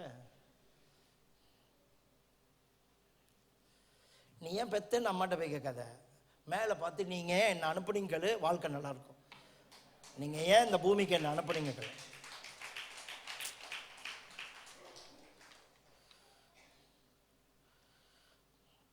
இன்னும் படிக்குமா? குளிரிலும் நிர்வாணத்திலும் இருந்தேன். ஐயோ, நிர்வாணத்திலும் இருந்தேன். இல்லை, நான் அந்த இடத்துல நின்று பார்த்தா எனக்கு எவ்வளோ கேள்வி வந்திருக்கும். ஒவ்வொரு நாளும் வேண்டிய ஆகாரத்தை தாரும்னு ஜெபிக்கும் போது தருவேன்னு சொன்னவர் சாப்பாடு கூட இல்லாமல் போயிட்டோம். நிர்வாணத்தில் கூட இருந்துட்டோம், துணி இல்லாமல் விட்டுட்டாங்க. சில இடத்துல பவுலில் கல்லெடுத்து அடிச்சுட்டு நிர்வாணமாக்கி ரோட்டில் கொண்டு தூக்கி எறிஞ்சிட்டு போனான். இது வெளியிலே வந்த உள்ளுக்கு வந்த ரொம்ப பெரிய பிரச்சனைகள், அடிகள், அவமானங்கள். அடுத்த வசனம் பாருங்களேன், வாசிமா. இவை முதலானவைகளை அல்லாமல், இவைகள் முதலானவைகள் அல்லாமல் எல்லா சபைகளை குறித்தும் உண்டாயிருக்கிற கவலை என்னை நாள்தோறும் நெருக்குகிறது. சபையை பத்தி தான கவலை இருக்க. நாங்க இங்கிருந்து பிரசங்கம் பண்ண, கவலைப்படாதீங்க, கர்த்தர் கூட இருப்பார், இப்படிதான் சொல்லுவோம். ஆனா எங்க கவலை எல்லாமே நீங்க தான். அவனுக்கு இன்னும் கல்யாணம் நடக்கலன்றது என் வீட்டில் ஒரு பொண்ணு கல்யாணம் நடக்காத மாதிரி. அவனுக்கு இன்னும் வேலை கிடைக்காதது என் வீட்டில் வேலை கிடைக்காத மாதிரி. அவங்க குடும்பத்தில் இன்னும் சண்டை போட்டுருக்கான்னு கேள்விப்படும் போது எங்கள் மனசு எவ்வளோ வலிக்கும் தெரியுமா? அது இத்தனை வருஷம் கிறிஸ்டியன் நடந்து இதை கூட செட்டில் பண்ணாமல் இருக்கீங்கன்னு வலிக்கும், ரொம்ப வலிக்கும், ரொம்ப கஷ்டப்படுவோம், ரொம்ப கஷ்டப்படுவோங்க. உங்களுக்கு தெரியாதுங்க. சில பேர் அம்மாவாக இருந்திருக்கீங்க, அப்பாவாக இருக்கீங்க, உங்களுக்கு புரியும் நான் நினைக்கிறேன் நம்ம என்ன சொல்கிறோம். சரியான தீமைகளுங்க. சபையை பற்றி தானே உண்டாயிருக்கிற கவலை எங்களை நாள்தோறும் நெருக்குகிறது. அடுத்த வசனம், ஒருவன் பலவீனனானால் நானும் பலவீனனாகிறதில்லையோ? அப்படிதான் நடக்கும். இன்னும் வாசிங்க.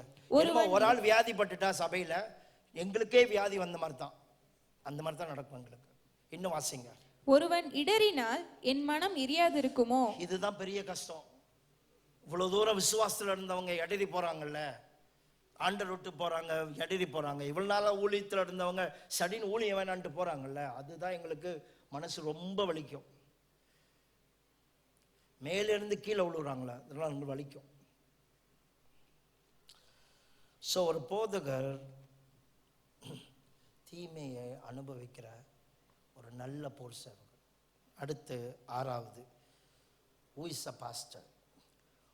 1 கொரிந்தியர் 3வது அதிகாரம் 9வது வசனத்திலிருந்து வாசிப்போம். 1 கொரிந்தியர் 3வது அதிகாரம் 9வது வசனம்.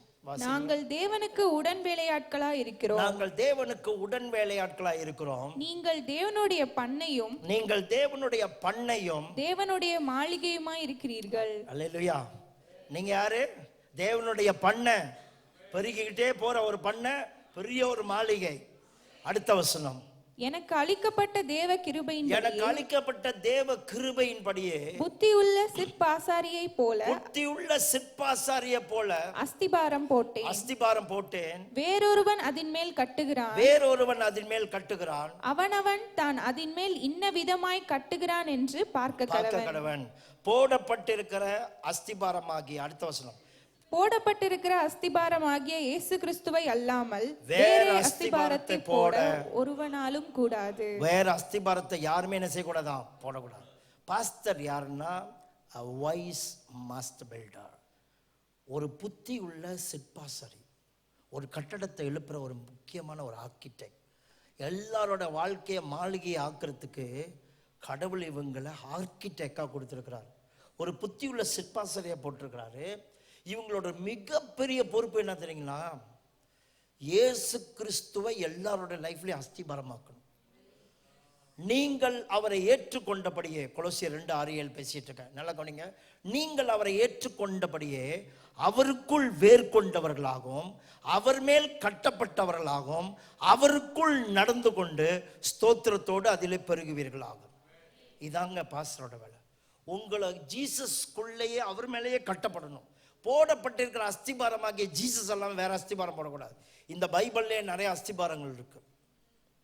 நிறைய பேரோட வாழ்க்கையை நம்ம அவங்க மேலே நிற்போம். இவன் இப்படி செஞ்சான், அவன் இப்படி செஞ்சான், நான் செய்யக்கூடாதா, அப்படி இப்படி இல்லை. இயேசு, அதனால தான் அப்போஸ்தலர் தீர்க்கதரிசிகள் என்பவர்களுடைய அஸ்திபாரத்தின் மேல் நீங்கள் கட்டப்பட்டவர்களாக இருக்கிறீர்கள். இயேசு கிறிஸ்துவே அதுக்கு தலைக்கல்லாக இருக்கிறார், மூளைக்கல்லாக இருக்கிறார். ஸோ இவங்களோட வேலை என்னன்னா, எப்படியாவது ஜீசஸை சரியா அஸ்திபாரமாக போட்டுடணும். ஜீசஸ் இல்லாமல் நீங்கள் யார் யார் முன்னுக்கு வச்சு ஓடுறீங்களோ. குறைந்த சபையில் என்னமா நினச்சி, நான் அப்போலோவை சேர்ந்தவன்னு போயிட்டானுங்க. சில பேர் ஆட்களை பெருசாக்கிட்டு போயிட்டானுங்க. சில பேரோட ஹீரோவை பெருசாக்கிட்டான். இந்த ஊழியா அந்த ஊழியா இவங்கன்னு பின்னாடி போயிட்டானுங்க. அப்படியே சர்ச்சை குரூப் ஆக்கிட்டானுங்க, 4 குரூப்பா. 1 கொரிந்தியர் போய் படிச்சு பாருங்க. இவன் ஒரு குரூப், அவன் ஒரு குரூப், இவன் ஒரு குரூப் ஆகிட்டானுங்க.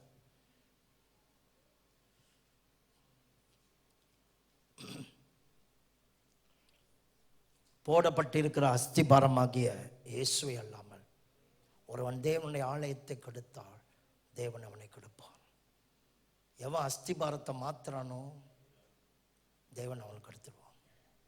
தேவன் அவங்களுக்கு கெடுப்பார். காப்பாத்துறவரே விட்டு போனா என்ன ஆகுறது?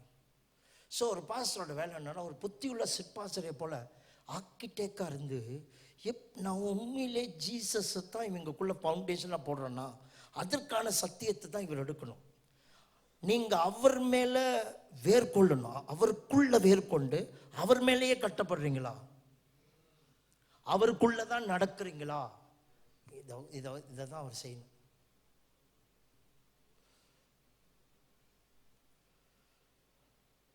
உங்களுக்கு தெரியுங்களாங்க, நீங்கள் சீக்கிரமாக மறுரூபமாகுங்க, நிறைய ஜனங்கள் வருவாங்க.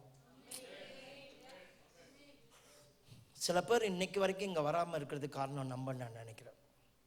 இயேசுவே சொல்கிறாரு, ஒருவனை உங்கள் மார்க்கத்துக்குள்ளே கொண்டு வர்றதுக்கு சமுத்திரத்தில் அங்கே இங்கே வேற இடத்துல அலைஞ்சு திரியுறீங்க. அவனை இங்கே கொண்டு வந்த பிறகு உங்களை விட ரெட்டிப்பான நரகத்தின் மகனாக மாத்துறீங்கன்னு சொன்னார். வர்றவன் நம்மளுடைய லைஃப்பை பார்த்துட்டு நம்மக்கிட்ட அன்பை பார்க்கலாம். பாஸ்டரோட அழகான வார்த்தை சொன்னார், என் மனசு ரொம்ப டச் பண்ணுச்சு. பரலோக கலாச்சாரத்தை இந்த இடத்துக்குள்ள கொண்டு வரணும். அந்த பரலோக பிதா குமாரன் பரிசுத்தாவியோட உறவுக்குள்ள இருக்கிற அந்த ஒருவர் அன்பா இருக்கிறது, ஒருவர் மேல ஒருவர் பட்சமா இருக்கிறது, ஒருவருக்கு ஒருவர் சேவை செய்யறது, இந்த மாதிரியான ஒரு உறவு உண்டாகிற சபையை ஏற்படுத்தணும். பரலோகம் எப்படி இருக்கணும்னா, பரலோகத்துல போனா தான்டா ஒத்துமையா இருப்போம். யாரா சொன்னா? நம்ம ஃபெய்த் சர்ச்சுக்கு வந்து பாரு, இந்த சர்ச்சுக்கு வந்து பாரு. பரலோகத்துல போனாதான்டா கண்ணீர் இல்லைன்னு யாரா சொன்னா? அங்க வந்து பாரு, இங்க வந்து பாரு. பரலோகத்தின் கலாச்சாரம் இந்த பூமியில வந்தே ஆகணுங்க. நான் சீக்கிரம் இது இடையில பூந்து இப்படி சொல்றேன்னா என்னமோ நடக்க போகுதுன்னு அர்த்தம். நிறைய ஜனங்கள்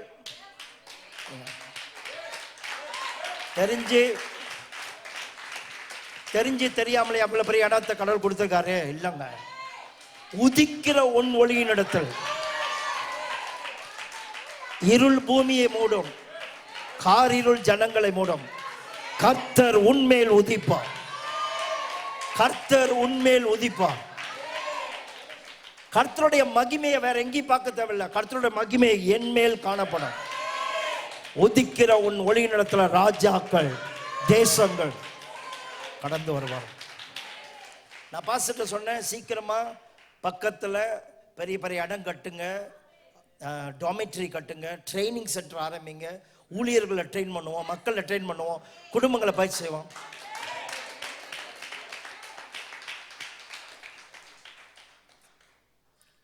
அதுக்கு நீங்களே சாட்சி, நீங்களே இந்த பூமிக்கு உப்பு, உலகத்துக்கு வெளிச்சம்.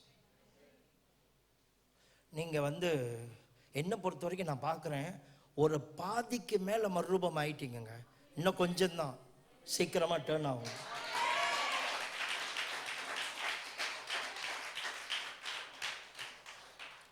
கடைசியாக 7வது, யார் பாஸ்டர்?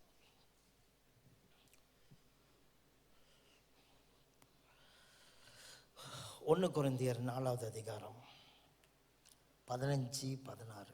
1 கொரிந்தியர் 4வது அதிகாரம் 15-16. கிறிஸ்துவுக்குள் 10,000 உபாத்தியாயர்கள் உங்களுக்கு இருந்தாலும், கிறிஸ்துவுக்குள் 10,000 உபாத்தியாயர்கள் இருந்தாலும், தகப்பன்மார் அநேகர் உங்களுக்கு இல்லையே. அநேக தகப்பன்மார்கள் இல்லை. இதான் இன்னைக்கு எல்லா சபைகளுடைய கிறிஸ்டியானிட்டியோட பெரிய ஒரு பிரச்சனை. என்னன்னா, people begin to teach the word of God. அவங்களால பைபிள் எடுத்தவங்கலாம், தடி எடுத்தவங்களாம் தண்டல்காரனான மாதிரி எல்லாருமே பைபிளை பேசுகிறாங்க. டீச்சருங்க என்னதம்மா செய்வாங்க? வேறவன் பெத்து போட்டதை எடுத்து வளர்த்துட்டு இருப்பான். வேறவன் பெத்து போட்டதை வச்சு இவன் டீச் பண்ணிட்டு இருப்பான். இன்னொன்று, டீச்சருங்க என்னமா செய்வாங்க? டூ வாட் ஐ சே, அப்படி தான் சொல்லுவாங்க. நான் என்ன படித்து கொடுத்தனோ அதை செய்யணுவாங்க. ஆனால் தகப்பன் என்னம்மா சொல்லுவாங்க? என்ன போல இருடா, என்ன போல இரு, பி லைக் மீ.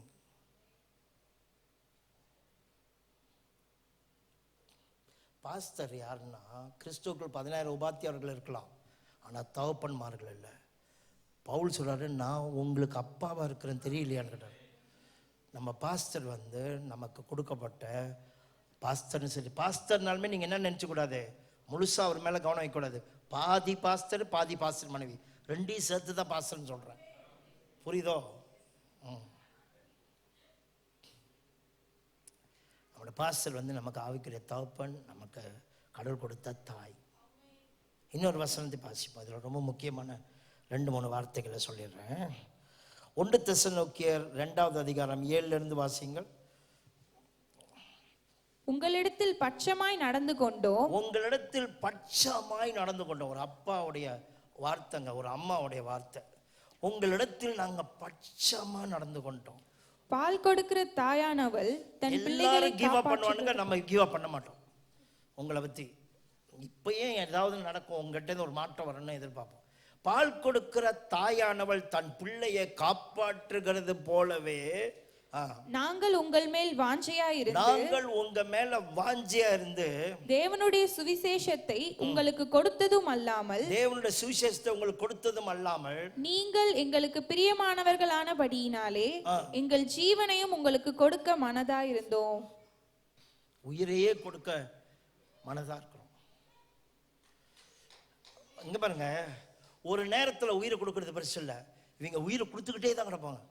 போய் கேளுங்க, உயிரை கொடுத்துட்டு உயிரை கொடுத்துக்கிட்டே இருந்தா பரவாயில்ல, நீங்க சில பேர் உயிரை வாங்கிக்கிட்டே தான் இருப்பீங்க.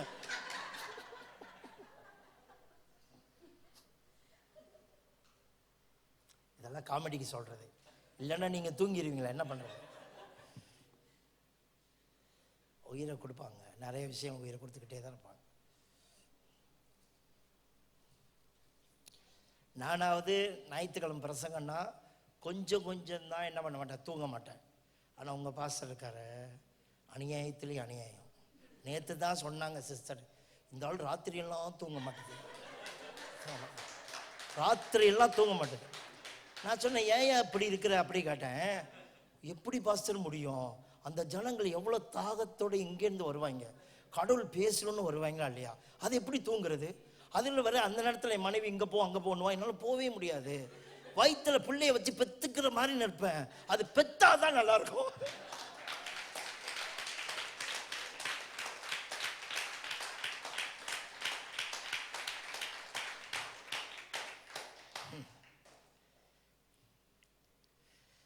சனிக்கிழமை நல்லா ருசியான சாப்பாடு கொடுத்தா சாப்பிட்றது இல்லை சரியா? சொல்லுது, சாப்பிட மாட்டாங்க. முடிச்சோன்னு கொடுத்தா அவனு, இந்த முடிச்ச பிறகு சாதாரண சாப்பாடு கொடுக்கக்கூடாது. அப்போ உங்களை எப்படி சுமக்கிறாங்க பார்த்தீங்களாங்க, எவ்வளோ சுமக்கிறாங்க. என்னன்னு சொல்றது? இதெல்லாம் கடவுளுங்க. அவங்களாம் கடவுள் மாதிரி, நான் சொல்றேன் காட் மாதிரி நமக்கு. இன்னும் வாசிமா, கொடுக்க ஜீவனை உங்களுக்கு கொடுக்க மனதா இருந்தோம். சகோதரரே, நாங்கள் பட்ட பிரயாசமும் வருத்தமும் உங்களுக்கு ஞாபகமா இருக்கும். ஞாபகமா இருக்கும். ஞாபகம் இருக்கா? இருக்கா இல்லையாப்பா? நாங்க நம்பி சொல்றோம். அப்படி சகோதரன், நாங்க பட்ட பிரயாசம் வருத்தம்லாம் ஞாபகமா இருக்குமோன்னு. யாரு ரொம்ப காலமா இருக்கிறா சேர்ச்சி ஆரம்பிச்சது? உங்களுக்காக ஞாபகம் இருக்கட்டும். ஞாபகமா இருக்கும். இன்னும் வாசிங்க. உங்களில் ஒருவனுக்கும் பாரமாய் இராதபடிக்கு இரவும் பகலும் நாங்கள் வேலை செய்து தேவனுடைய சுவிசேஷத்தை உங்களிடத்தில் பிரசங்கித்தோம். அடுத்தது, விசுவாசிகளாகிய உங்களுக்குள்ளே நாங்கள் எவ்வளவு பரிசுத்தமும் நீதியும் பிழையின்மையுமாய் நடந்தோம் என்பதற்கு. நீங்களாம் இஷ்டம் போல வாழ்வீங்க சில நேரத்துல. ஆனா பாஸ்டருங்க எவ்வளவு பயந்துட்டு வாழ்ந்துருமா? நம்ம கொஞ்சம் பலவிட்டா எங்களுக்கு ஆசைகள் இல்லையா? எங்களுக்கு தப்பு செய்ய தோணாதா? ஜீசஸுக்கே எல்லா தப்பு செய்யணும்னு தோணுச்சு. பைபிள் அப்படிதான் இருந்தது.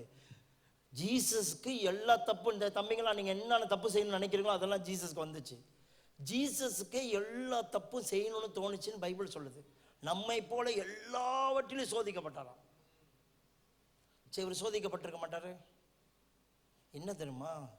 உங்களை காப்பாற்றுறதுக்காக உங்களுக்குள்ள நாங்கள் எவ்வளோ பரிசுத்தமாக இருக்க முடியுமோ இருக்கிறோம், எவ்வளோ நீதியாக நடக்கணுமோ நடக்கிறோம், எவ்வளோ பிழையின்மையமாக இருக்கணுமோ இருக்கிறோம். அது நாங்கள் இருந்துட்டா பரவாயில்ல, எங்கள் பிள்ளைகளை வேற பிடிச்சி திட்டுறது. இப்படி இருக்காதம்மா, இப்படி இருக்காத, இப்படி இருக்காத, இப்படி இருக்காத. இதுக்கு நீங்களும் சாட்சி, தேவனும் சாட்சி. நீங்களும் சாட்சி. ஏன் நீங்கள் உங்கள் மண்ணுக்கு கூட சாட்சியை நாங்கள் இருந்துடலாம், தேவனுக்கு மண்ணுக்கு இருக்க கஷ்டம். ஆனால் சரியாக சொல்கிறான் பாருங்க. நான் உங்களுக்கு சொல்கிறா, யாரெல்லாம் தேவனுக்கு முன்பாக சாட்சியாக இருக்கீங்களோ நீங்கள் எல்லா மனுஷனுக்கு முன்பாக சாட்சியாக இருப்பீங்க. கண்டிப்பாக சாட்சியாக இருப்பீங்க. ஆமென். அடுத்தது வாசிமானோம். விசுவாசிகளாகிய உங்களுக்குள்ளே. முடிச்சாச்சுமா, அது அடுத்த வசனம் போ. மேலும் மேலும் தம்முடைய ராஜ்யத்திற்கும் மகிமைக்கும் உங்களை அழைத்த தேவனுக்கு நீங்கள் பாத்திரராய் நடக்க வேண்டும் என்று. நம்மளுடைய ராஜ்யத்துக்கும் மகிமைக்கும் உங்களை அழைத்த தேவனுக்கு. ஆமென் சொல்லுங்க. அவரோட ராஜ்யத்துக்கு உங்களை அழைச்சிருக்காரு. இனி இப்ப கூட ராஜ்யத்தை தான் இருக்கீங்க, இனி வரப்போகிற ராஜ்யத்தோட மகிமை பெருசா போயிட்டே இருக்கும். ராஜ்யத்துக்கு உங்களை அழைச்சாரு. அவரோட மகிமையை நீங்க சுமந்து வாழணும்னு அழைச்சாரு, அவரை போல இருக்கணும்னு. தம்முடைய ராஜ்யத்துக்கும் மகிமைக்கும் உங்களை அழைத்த தேவனுக்கு நீங்க எப்படி இருக்கணுமா? பாத்திரமாய் நடக்க வேண்டும் என்று என்ன செய்யறோம்? தகப்பன் தன் பிள்ளைகளுக்கு சொல்லுகிறது போல நாங்கள் உங்கள் ஒவ்வொருவனுக்கும் புத்தியும் தேர்தலும் எச்சரிப்பும் சொன்னதை அறிந்திருக்கிறீர்கள். நிறைய நேரத்தில் உங்களை உற்சாகப்படுத்தியிருக்கோம், நிறைய நேரத்தில் உங்களை என்கரேஜ் பண்ணியிருக்கோம், சில நேரத்தில் உங்களை பயங்கரமாக எச்சரித்திருக்கோம். ஏன்னா ராஜ்யத்தோடைய பிஸ்னஸ் இது. சும்மா சேர்ச்சுக்கு வந்துட்டு போகிற வாழ்க்கையில் ராஜ்யம், தேவன் ஒரு ராஜ்யத்தை நம்ம கொடுத்துட்டு போயிருக்காரு. நீங்கள் ராஜ்யத்துக்குரியவர்கள், மகிமையை சுமந்துக்கிட்டு இருக்கவங்க. அதனால அதுக்கு சரியாக பாத்திரமா நடங்கன்னு எச்சரிப்பாங்க. அப்பா மாதிரி சொல்லுவாங்க, அம்மா மாதிரி சொல்லுவாங்க. தகப்பன் தன் பிள்ளைக்கு, அம்மா பத்தியா, ஏன் அம்மாவை பத்திங்க சொல்ல, தகப்பன் தன் பிள்ளைங்க. அப்பா தான் சில நேரத்தில் கண்டிப்பாரா, அதனால பிள்ளைங்களுக்கு பிடிக்காது அப்பாவை. அம்மா என்ன தெரியுமா, நீ எங்கிட்ட சுத்தினாலும் வீட்டில் வந்து தின்னுட்டு போகணும், அவ்வளோதான். டே வந்துடுறா, வந்து சாப்பிட்றா. ஆனால் அப்பா என்ன தெரியுமா, உனக்கு கடவுள் வச்ச இலக்கு, உனக்கு வச்ச எதிர்காலத்துக்குள்ள நீ போய் சேரணும். அதனால போட்டு உருட்டி எடுப்பாங்க உங்களை. அதனால தான் அப்பனை கண்டா பிடிக்க மாட்டேது உங்களுக்கு. எப்போ தெரியுமா பிடிக்கும்? உனக்கு 40 வயசு இருக்கும்போது உங்கள் அப்பா இருக்க மாட்டார், அன்னைக்கு தான் உனக்கு பிடிக்கும். எதிர்காலத்தின் மேலே, எதிர்காலத்துக்கு நீ வந்து சேரணும்னு பிரயாசப்படுவான். அடுத்த ஒரு அப்பா இந்த ஒரு மண்ணுக்கு, அம்மா ஓருங்க.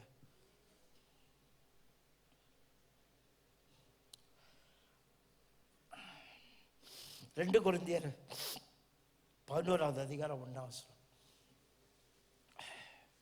இதோட முடிக்கிற எந்த வசனத்தோட வாங்க படிங்கம்மா. என் புத்தியினத்தை நீங்கள் சற்றே சகித்தால் நலமாயிருக்கும். என் புத்தியினத்தை ஏன் தெரியுங்களா? சில நேரத்தில் உங்களை காப்பாற்றுறதுக்காக நாங்கள் படுற பாடுகள் இருக்க, சில நேரத்தில் நாங்களே புத்தியினமாக நடந்த மாதிரி தான் தெரியும். ஏன்டா பாஸ்டர் இப்படி பேசுகிறார், இப்படி நடந்துக்கிட்டார், சில பேர் எங்களை ஒத்திக்கோம்ல பண்ணுவான். உங்களை காப்பாற்றுறதுக்காக நாங்கள் படுற பாடுகள் எங்களுக்கு தான் தெரியும். எங்கள் புத்தியினத்தை நீங்கள் சகிச்சு கொள்ளுங்கன்னு சொல்கிறார். சகிச்சுக்கங்க. என்னை சகித்தும் இருக்கிறீர்களே. சகித்து இருக்கிறீர்களே. எத்தனை பேர் பாஸ்டரை சகிச்சிருக்கீங்க? சகிச்சிருக்கீங்க தானே? அதனால தான் இங்கே இருக்கீங்க நினைக்கிறேன். இனிமேலும் சகித்து கொள்ளுங்கள். சகிச்சு தான் வேணும். சகித்து இருக்கிறீர்களே, வாசிங்கள். நான் உங்களை கற்புள்ள கன்னியாக கிறிஸ்து என்னும் ஒரே புருஷனுக்கு ஒப்பு கொடுக்க நியமித்தபடியால் உங்களுக்காக தேவ வைராக்கியம் கொண்டிருக்கிறேன். அப்புறம் இன்னும் படிங்க. ஆகிலும் சர்ப்பமானது தன்னுடைய தந்திரத்தினாலே ஏவாளை வஞ்சித்தது போல உங்கள் மனது கிறிஸ்துவை பற்றிய உண்மை நின்று விலகும்படி கெடுக்கப்படுமோ என்று பயந்திருக்கிறேன். தான் பயம், சரியான பயம். நீ வாமா, 2 பேரும் வாங்க, 2 பேரும் ஆசீர்வாத். அம்மா உன்னுடைய டுப்பத்தா கொடுக்குறியா கொஞ்சம் நேரம்? யாரோ ஒரு ஆள் டுப்பத்தா கொடுங்க. ஆமாம்மா, கருப்புட்டு பார்த்தா நல்லா தான் இருக்கு. நீ வாயா, அங்கே நில்லு. நீ வாமா. உபாகமம் 22வது அதிகாரத்தில் ஏன் பவுல் இப்படி சொல்றான்னா, உன்னை கற்புள்ள கன்னியாக ஒரு புருஷனுக்கு ஒப்பு கொடுக்கறதுக்காக நான் மறுபடியும் என்ன செய்கிறேன், பயந்துருக்கிறேன். எப்படியாவது நீ வஞ்சிக்கப்பட்டு போயிடக்கூடாதுன்னு சொல்லி நான் சில நேரத்தில் உன் பார்வைக்கு முட்டாள்தனமாக நடக்கிற மாதிரி இருக்கும் உன்னை கண்டிக்கிற விஷயம்லாம். ஆனால் நீ கர்த்தருடைய உண்மையை விட்டு விலகிடக்கூடாது. எப்படியாவது ஒரு கற்புள்ள கண்ணியை உன்னை புருஷங்கிட்ட சேர்க்கணும், ஜீசஸ் கிட்ட கொண்டு போய் சேர்க்கணும்னு நான் தேவ வைராக்கியமாக நான் நடந்துக்கிறேன். பெண்கள் கல்யாணம் பண்ணும் பொழுது தலையில முக்காடு போட்டிருப்பாங்க, அவன் தானே இல்லையா? நான் தான் அப்பா கேயா, நான் தான் அப்பா. போங்க, நீங்க நில்லுங்க. ஓகே, போட்டோ எடுங்களா, அதெல்லாம் கிடைக்காது. நான் கொண்டு போயிட்டு என் மகளை கொண்டு போயிட்டு நான் என்ன செய்வேன், என் மக ஏன் தெரியுமா முக்காடு போட்டிருக்கு, இந்த மகளை முக்காடு போட்டதுக்கு அர்த்தம் என்ன தெரியுமா, இது கல்யாணம் பண்ணுறதுக்குள்ள யாரு கூடையும் தப்பு பண்ணதில்லை, யாரு கூடையும் உறவு வச்சது, உடல் உறவு வச்சதில்லை, கண்ணியாக ஒப்பு கொடுக்குறேன். அதுக்கு அடையாளம் தான். நான் என் பிள்ளைங்கிட்டே அதான் சொன்னேன், அம்மா நான் உன்னை படிப்பாளி ஆக்கணும், பெரிய பட்டதாரி ஆக்கணும்னு மட்டும் இல்லை என்னோட கனவு, உன்னை கற்புள்ளவள வளர்க்கணும். இந்த காலத்தில் உள்ளவன் தான் பட்டதாரியாக வளர்க்கணும்னு விரும்புகிறான். அந்த காலத்தில் உள்ளவன் கற்புள்ள பெண்ணாக தான் கல்யாணம் பண்ணி கொடுக்கணும் விரும்புவாங்க. பைபிளில் அப்படி தான் எழுதியிருக்கேன். நீங்கள் வீட்டில் படித்து பாருங்கள், டைம் இல்லை. உபாகமம் 22 படித்து பாருங்கள், நான் அப்புறம் வசனம் சொல்கிறேன். இவங்க போயிட்டு நான் இவர்கிட்ட ஒப்பு கொடுப்பேன். ஒப்பு கொடுத்த பிறகு வாங்க, நான் தான் அப்பா இல்லை, என்னுடைய வீட்டில் தான் இவர்களுக்கு முதலிரவு நடக்கும், சாந்தி முகூர்த்தம் நடக்கும். முதலிரவு என்னுடைய வீட்டில் தான் நடக்கும். அவங்க வீட்டுக்கு போக மாட்டாங்க. இதெல்லாம் பழைய ஏற்பாட்டில் உள்ள பைபிள் கலாச்சாரம். அது பைபிள்லேயே ஆண்டவர் சொல்லி கொடுத்துருக்காரு. இவங்க 2 பேரும் ஒன்றா இருக்கும் பொழுது அன்றைக்கு கல்யாணம் பண்ணுறாங்கல்ல, அதில் பெரிய உடன்படிக்கை, அது பாதி உடன்படிக்கை தான். 2 பேரும் திருமண உறவில் தாம்பத்திய உறவில் ஈடுபடும் பொழுது இவள் கற்புள்ளவளாக இருந்தால் அந்த கற்பு அங்கே கன்னிமை அங்கே காணப்பட வேண்டும். அதாவது என்ன செய்வார்கள் என்றால், ஒரு வெள்ளை துணியை அப்பா இந்த பெண் மாப்பிள்ளையும் அவங்களும் படுக்கிற இடத்துல ஒரு வெள்ளை துணியை போடுவாங்க.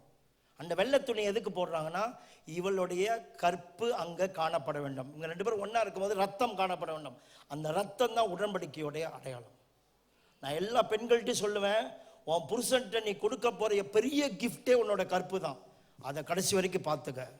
நீ வேற எதை கொண்டு போறியோ இல்லையோ, சீதனமா கற்புள்ள பெண்ணை கல்யாணம் பண்ணு. காதல் கீதல் என்ற பெயரில் டோன்ட் கிவ் யுவர் பாடி. உன் உடம்பு உன் புருஷனுக்கு மட்டும்தான் சொல்லுவேன். என்ன ஆகும்னா, ஒருவேளை அன்னைக்கு மறாவது நாள் காலையில் அந்த அப்பா அம்மாவும் போயிட்டு சந்தோஷமாக அந்த வெள்ளை துணி எடுத்து பார்த்தா அங்கே ரத்தம் இல்லாவிட்டால், இவன் போய் கம்ப்ளைண்ட் பண்ணிட்டான்னு வச்சுக்கோ, மாப்பிள்ளை அந்த ஊரில் சொல்லிட்டானா, இவன் கெட்டு போனவளை கண்டாந்து கல்யாணம் பண்ணிட்டாங்கன்னு, இது அப்பா வீட்டிலே இந்த பிள்ளையை இங்கே உட்கார வைப்பானுங்க. வாசற்படியில் உட்காருமா,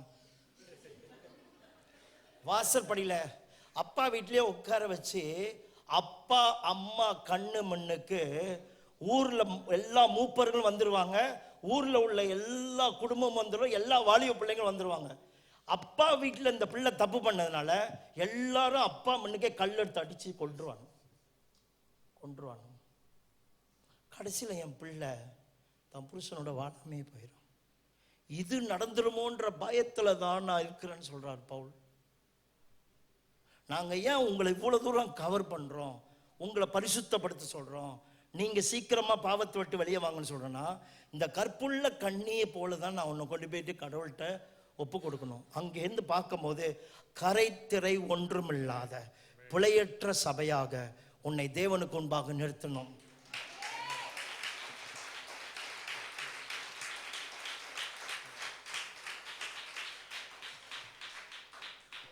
அதுக்காக தான் நான் இவ்வளோ வைராக்கியமாக இருக்கேன்னு பவுல் சொல்கிறாரு.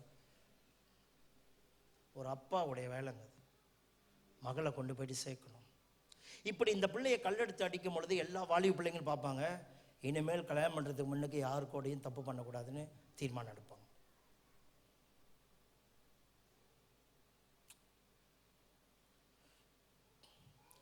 நீங்கள் இதை பற்றி ஃபுல்லாக படிக்கணுமா? உபாகமம் 22 படிங்க. God bless you. எல்லாரும் ஜெபம் பண்ணுவோமா? ஒரு சின்ன ஜெபம் பண்ணிவிட்டு பிரேக் எடுப்போம். Let's rise. எல்லாரும் எழுந்திருப்போம். உங்கள் வாழ்வை கர்த்தருக்கு ஒப்பு கொடுங்கள். உங்கள் வாழ்வை தேவ மனுஷனுக்கு ஒப்பு கொடுங்கள். அவருடைய மேய்ப்புத்துவத்துக்குள்ள, அவருடைய தந்தைத்துவத்துக்குள்ள நீங்கள் தயவு செய்து உங்களை அர்ப்பணிக்கும்படி கேட்டுக்கொள்கிறேன். அப்படியே கைகளை உயர்த்துங்க. அப்பாவுக்கு நன்றி சொல்லுங்க. commit my spirit, soul, my body. அப்பா, அப்பா, எங்க இருதயம் இந்த நாளில் குணப்படட்டும், மனம் திரும்பட்டும். எங்க வாழ்வு முழுவதும் உங்களுடைய சித்தத்துக்காக, உங்களுடைய ராஜ்யத்துக்காக, உங்க தெய்வ மனுஷனுக்கு நீர் கொடுத்த அழைப்புக்காக, தரிசனத்துக்காக நாங்கள் எங்களை அர்ப்பணிக்கிறோம். இந்த வரத்துக்காக நாங்கள் உங்களை துதிக்கிறேன். அவர்களுக்காக, இந்த மேன்மையான அழைப்புக்காக நன்றி சொல்கிறோம்.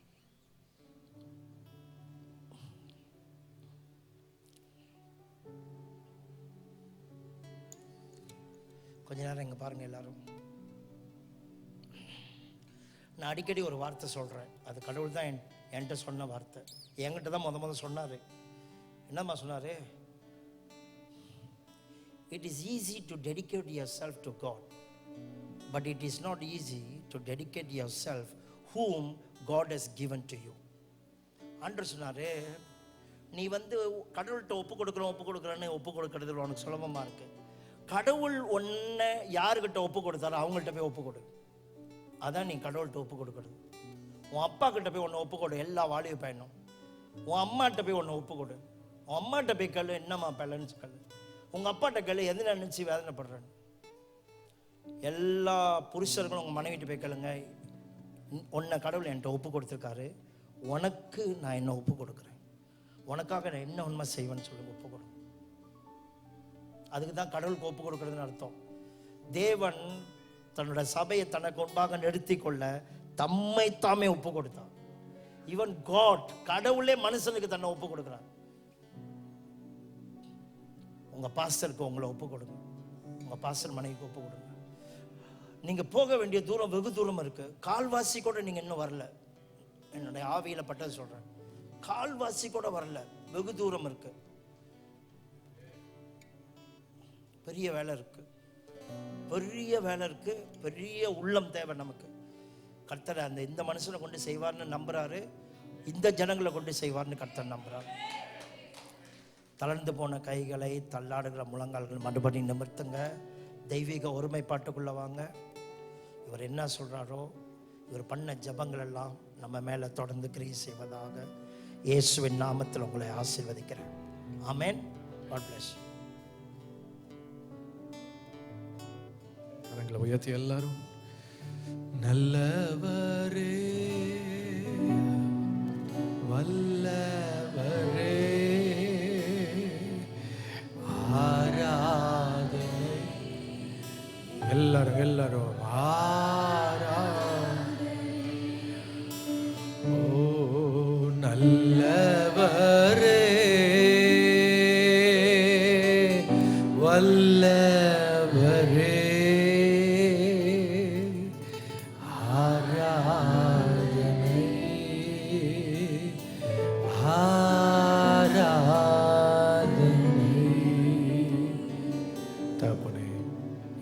நல்ல வார்த்தைகளுக்காக நன்றி.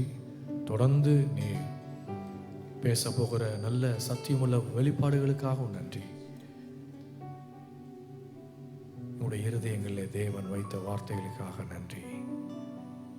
Thank you Lord. நன்றி, எல்லாவற்றுக்காகவும் நன்றி. இயேசுவின் நாமத்தில் பிதாவே.